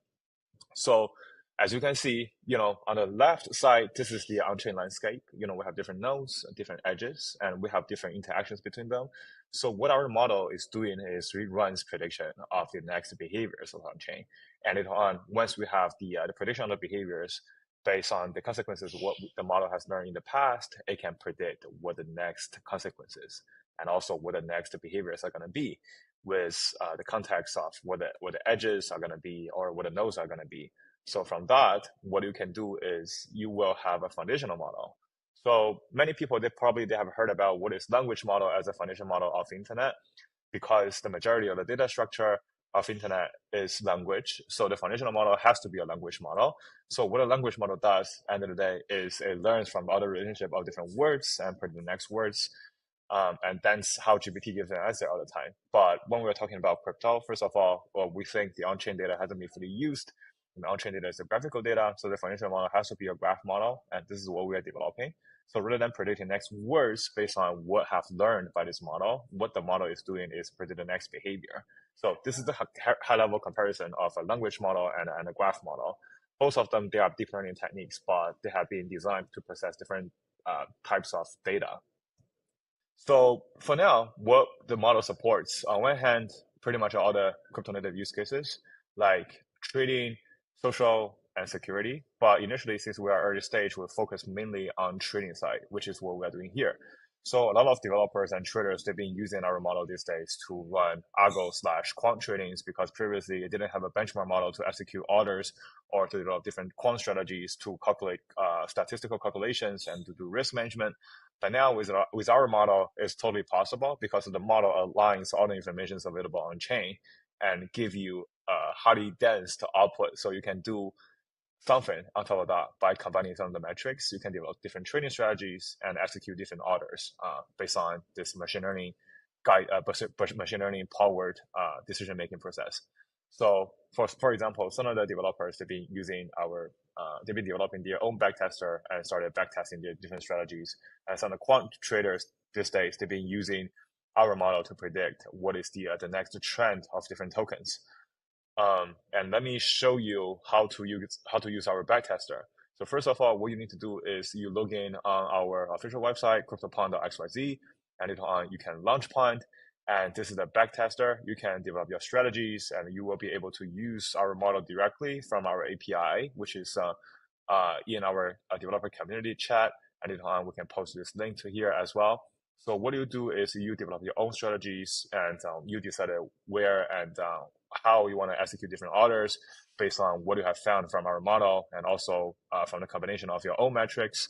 And what you need to do is you simply just add a task after you finalized what your trading strategies are going to be. And what you can have here is your strategy is currently running at the back end.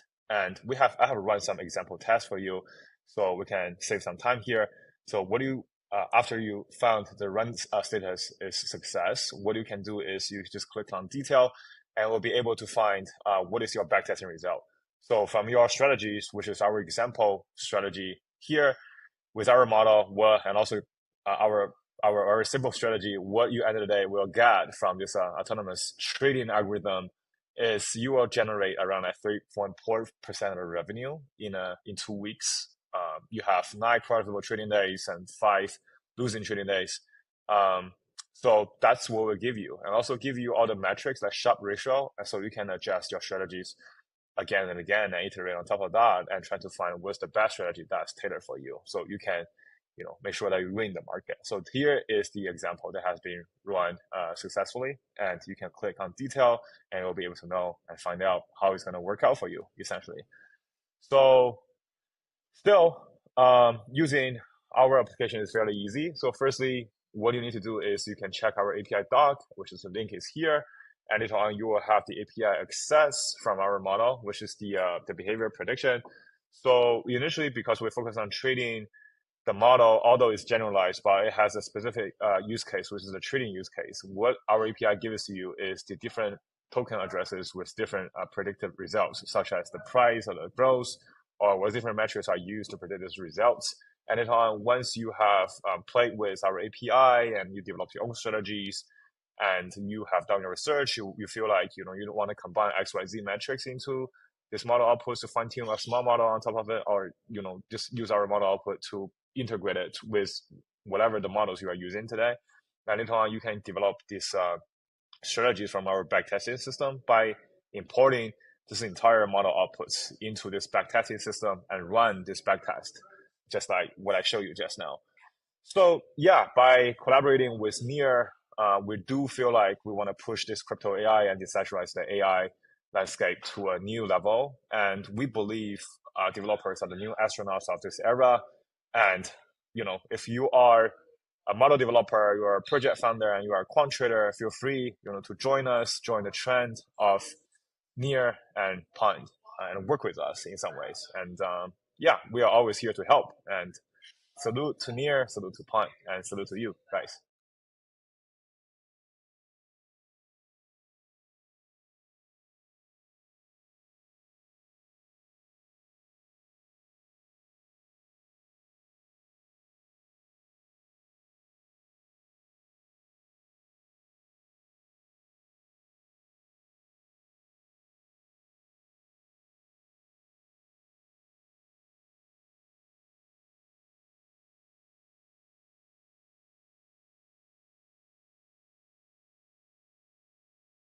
Hey, folks, let's give Dylan a round of applause.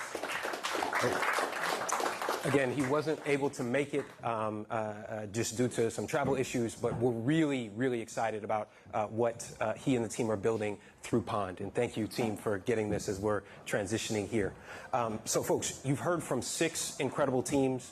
We had a panel of our founders. I hope you're getting a sense of what is happening in the NEAR ecosystem.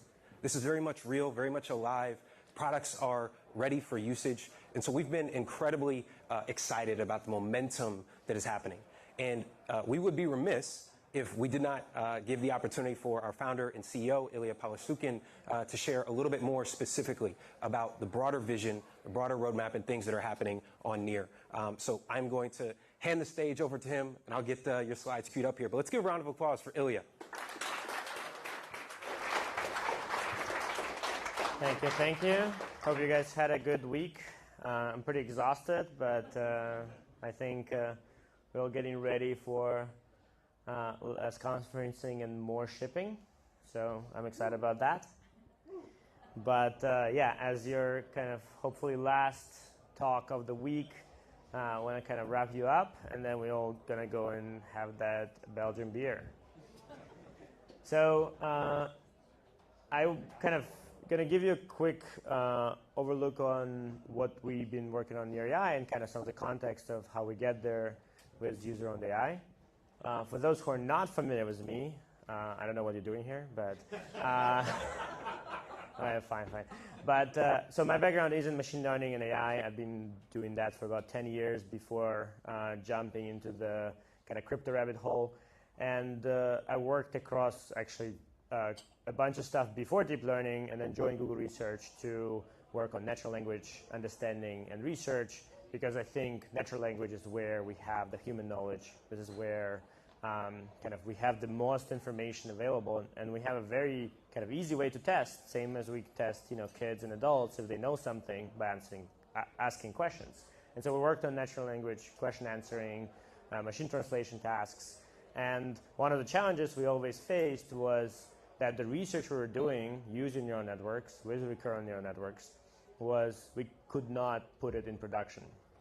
And because on google.com you have very kind of low latency requirements, and if it like a human go and reads 5 pages of the articles that are in search results, right? Nobody's gonna wait for that on google.com. So the question was, how do we build a model that is able to read all of the text at once, in parallel, reason about it, and give you answers quickly? And so that's what actually inspired the transformer model that now is kind of underpinning all of the modern AI with ChatGPT, Midjourney, Gemini, Llama, and others, because kind of that desire for long context understanding without kind of spending latency, but instead leveraging the fact that compute is highly parallelized. Now, I worked on that at Google. We kind of worked on the first prototype on paper, and I left to start a machine learning company called NEAR AI.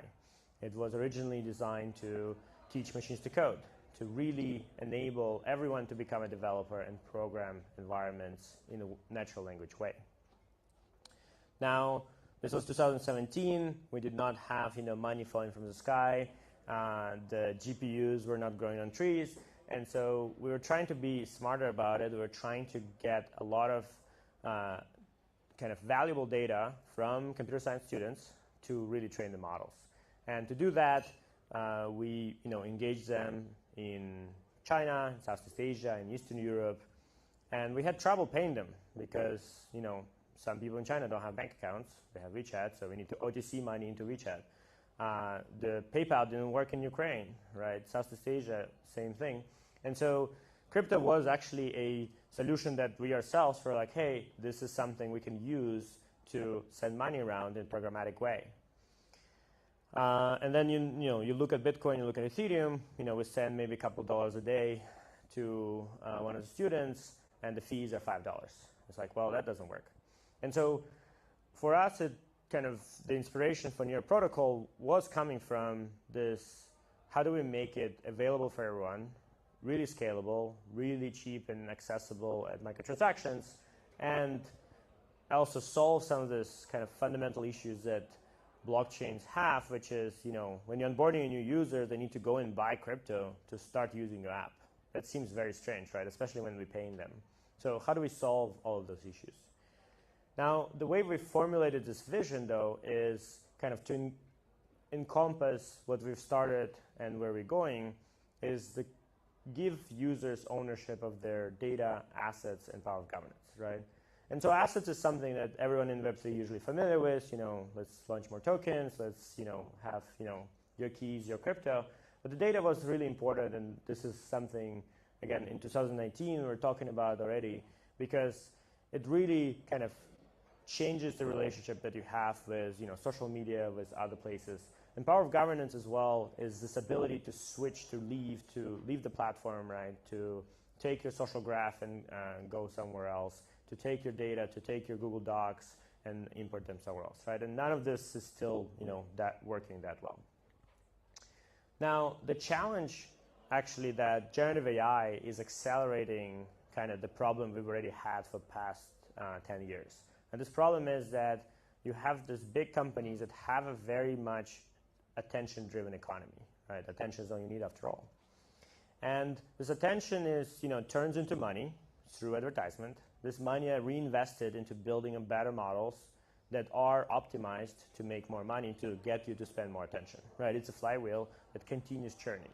And again, this is what's true before generative AI, right?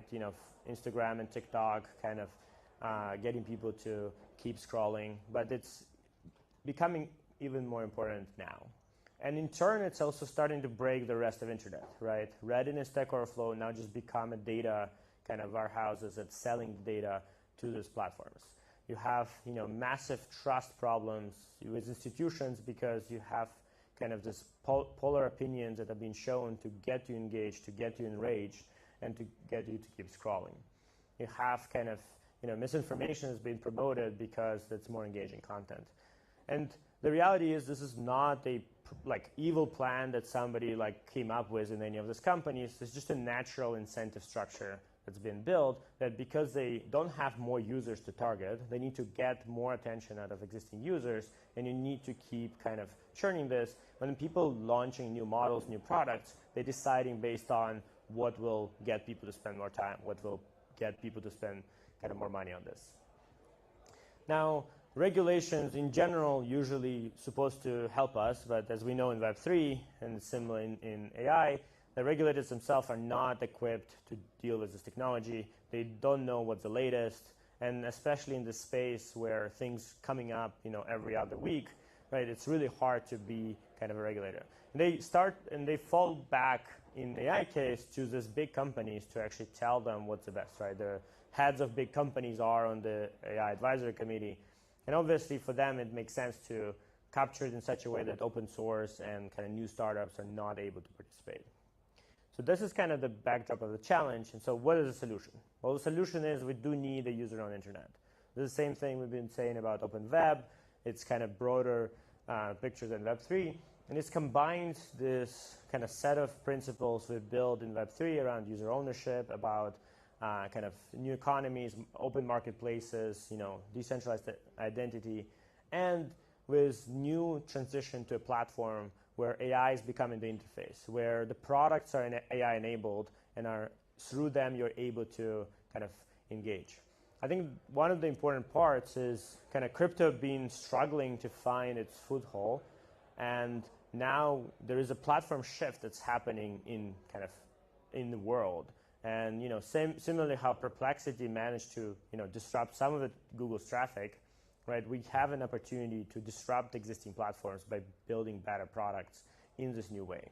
And so that's kind of what we're calling this user-owned internet, right? It combines a lot of pieces, and it builds on existing web stack, right? And networking and everything, although there's a whole separate topic of there's a lot of issues there and we need to fix them. But it relies on having personal created data. Personal data is stored on your device, right? It's not leaving it. You're able to run models on top of it. So user-owned AI is able to access your local data and leverage it to give you predictions without leaving all of this data somewhere else. You have obviously trustless interactions, which is blockchain, peer-to-peer communication, payment channels, all of this tech we've been building in Web3.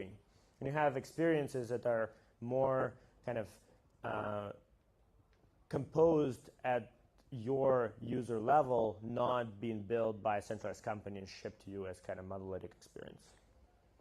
So kind of to formulate user-owned AI is really an ability for user to benefit kind of, and like the models are optimized for benefit of the user, you know, and benefit in broader sense, both economical as well as more kind of holistic, mental, etc. And I think it's important to kind of think about this as we kind of go into the future, is like, how do we measure this? And there's a lot of set of kind of KPIs we're going to have. For the economic success, we obviously have their on-chain identity and kind of attach networks to that, so we can optimize that, and we need to work on other parts. Now, you maintain the ownership of your data. You're able to kind of control who has access to it and how at any point of time. You have this new kind of customized experiences, right? I want a note-taking app that is able to summarize and give me daily digests of everything I noted, and at 8 a.m. puts it on my home screen. And then maybe you want to take the recipe and customize it, that it comes in some different form, and maybe reads it out loud for you, right?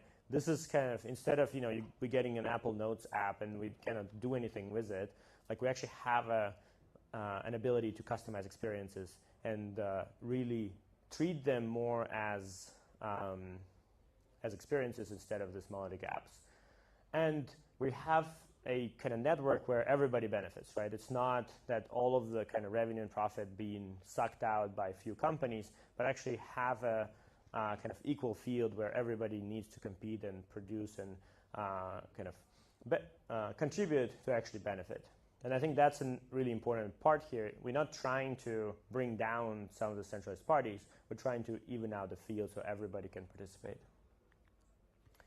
So there's a whole stack of things that needs to happen. So internally, this is what, in a way, happens inside one of those bigger companies and labs, right? There's a whole data layer with data acquisition and data crowdsourcing, the curation, and teams creating synthetic data.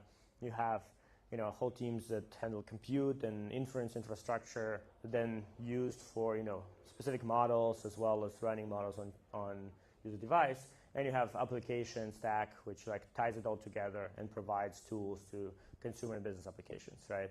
So we need a version of that that is open source, that is more than just one company providing everything, but actually a combination of partners coming together and providing all of this to the users and developers. And this is kind of what we've been doing with obviously Horizon and recruiting projects, as well as just broadly partnering with the kind of broader ecosystem. And this is, again, not just in AI Web3, it's also in traditional AI companies who are providing some of these pieces, and how do we hook them into kind of broader picture. Now, specifically on AI side, we brought back the NEAR AI, right? The original kind of R&D lab that we started with, and it has 3 specific goals. One is, how do we kind of advance and coordinate open source AI research? And I'll talk why this is a problem. How do we make then this research available to everyone else, to all the developers? Hey, I want to use the most state-of-the-art agents at solving this problem. And finally, ourselves, we want to leverage this open source AI R&D to build AI developer, to change how you interact with computing. So the reason why we care about the AI developer is, this is kind of my long time, I was been trying to do this actually, like, I think from 2006. Because I think the interaction with computing should be natural language, it should be semantic, it should not be syntactic. And you should be able to, interact in such a way that the computer itself builds software, able to execute it, and able to kind of do things on your behalf without you kind of clicking explicitly. Now, in Web3, it's a really interesting space where we have more infrastructures and applications, right? We have, tens of thousands of infrastructure projects and probably a few dozen applications on this. And on top of it, even across the whole Web3, we only have, this is like a little bit outdated, but still 7,000 full-time developers, 22,000 kind of part-time. This is less than like one Google department, just to give you an idea, right? So this is very few, and like the barrier to entry for smart contracts is pretty high as well. You usually have like a senior developer and like If there's no junior developers, like how do you become a senior, so like smart contract developer? So that's kind of the problem space, right? On the other side, with AI capabilities, we actually have a really interesting opportunity to advance how AIs work, right? I mean, for those who've tried, using them in your daily life, like they work pretty well for, code completion when you kind of supervise it. You can do some interesting like first prototype, like, of a user interface.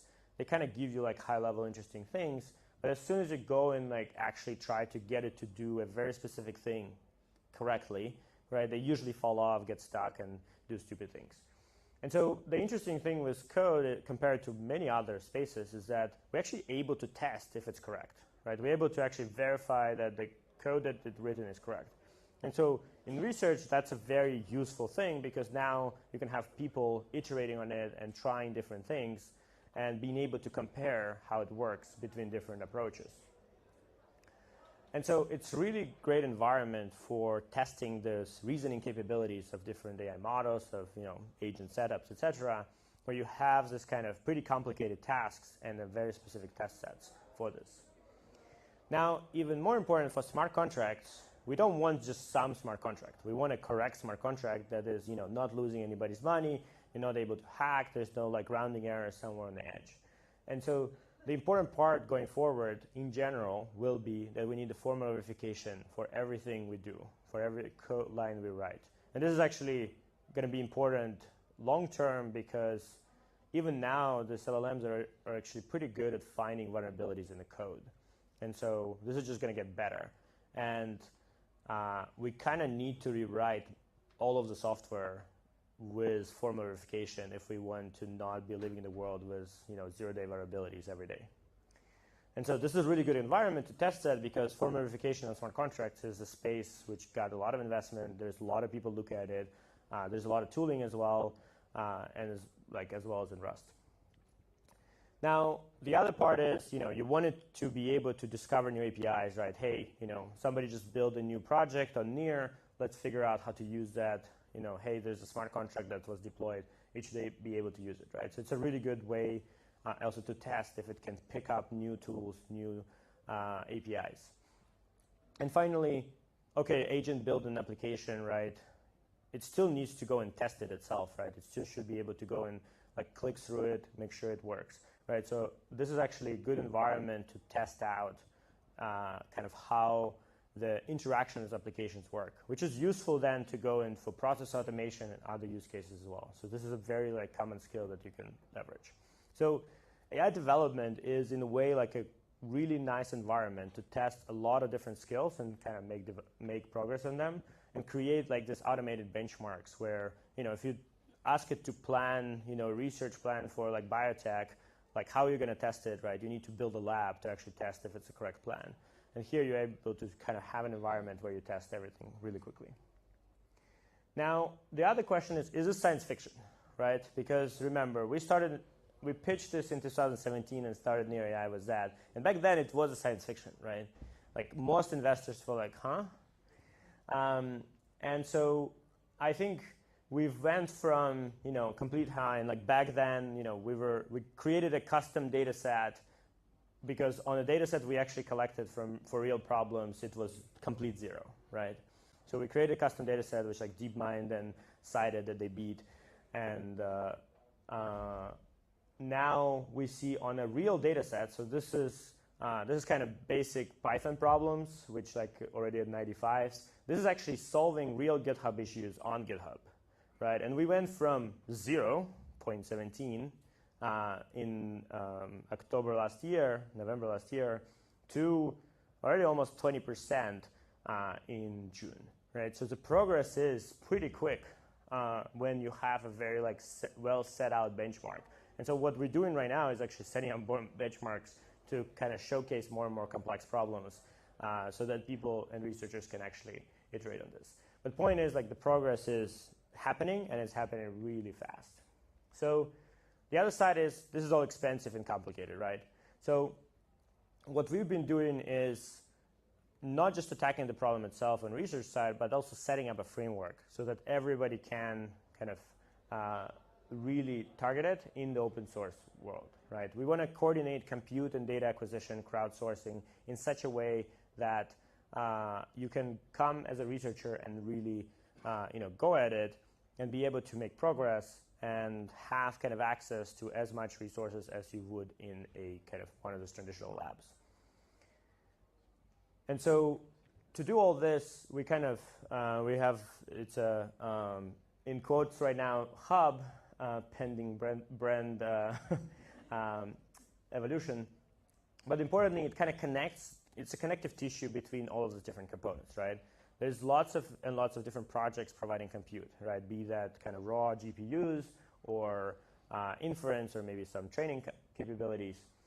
You have lots and lots of projects now doing data, right? This is novel data acquisition, data monetization, synthetic data marketplaces, human-labeled data, and various other things.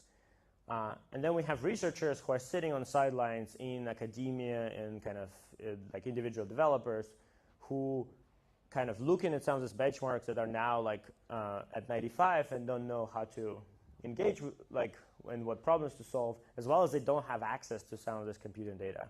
And so Hub is providing a way to coordinate all of these resources, get credits as a researcher, showcase your idea, and kind of up amount of compute and data you can access to as you showing progress. And this is actually how this research labs internally work. It's, if you have 300 people, not everybody gets 10,000 H100s all the time. You actually show your experiments, you show progress, and then that work gets contributed to a bigger model that's been trained kind of for everyone.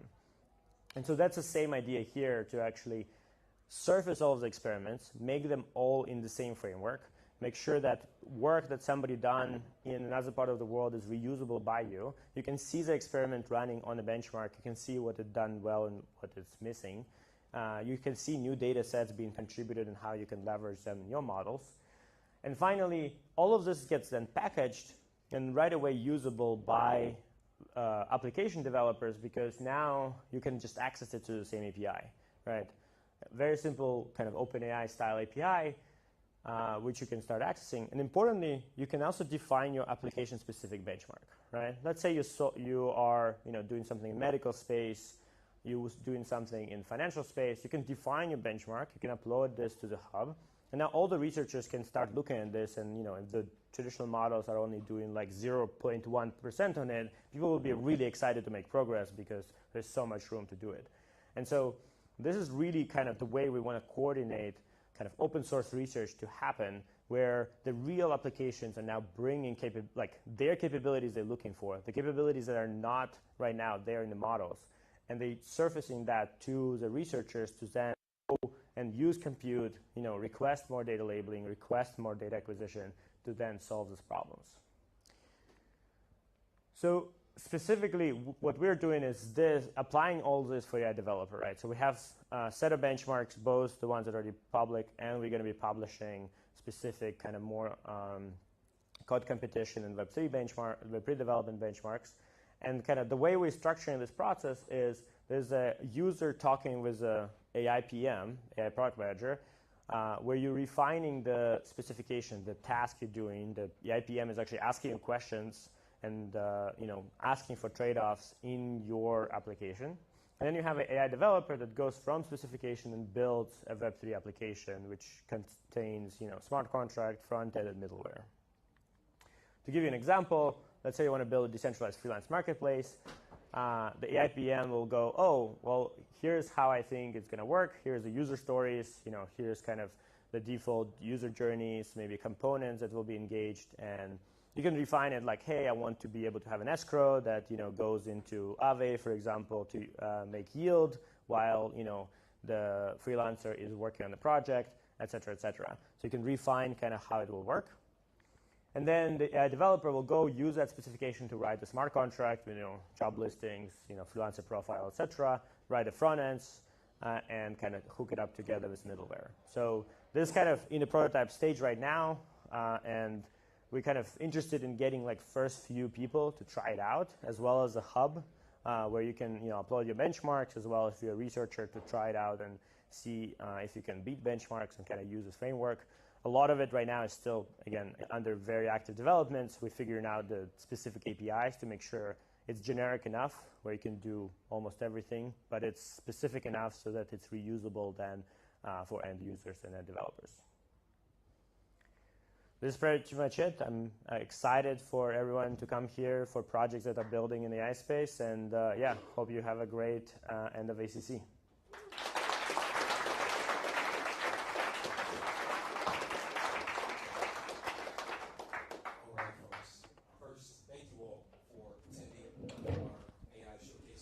This was a really big undertaking. Before we close, I want to give a few final shout outs to some team members who are here. The first is actually Pierre.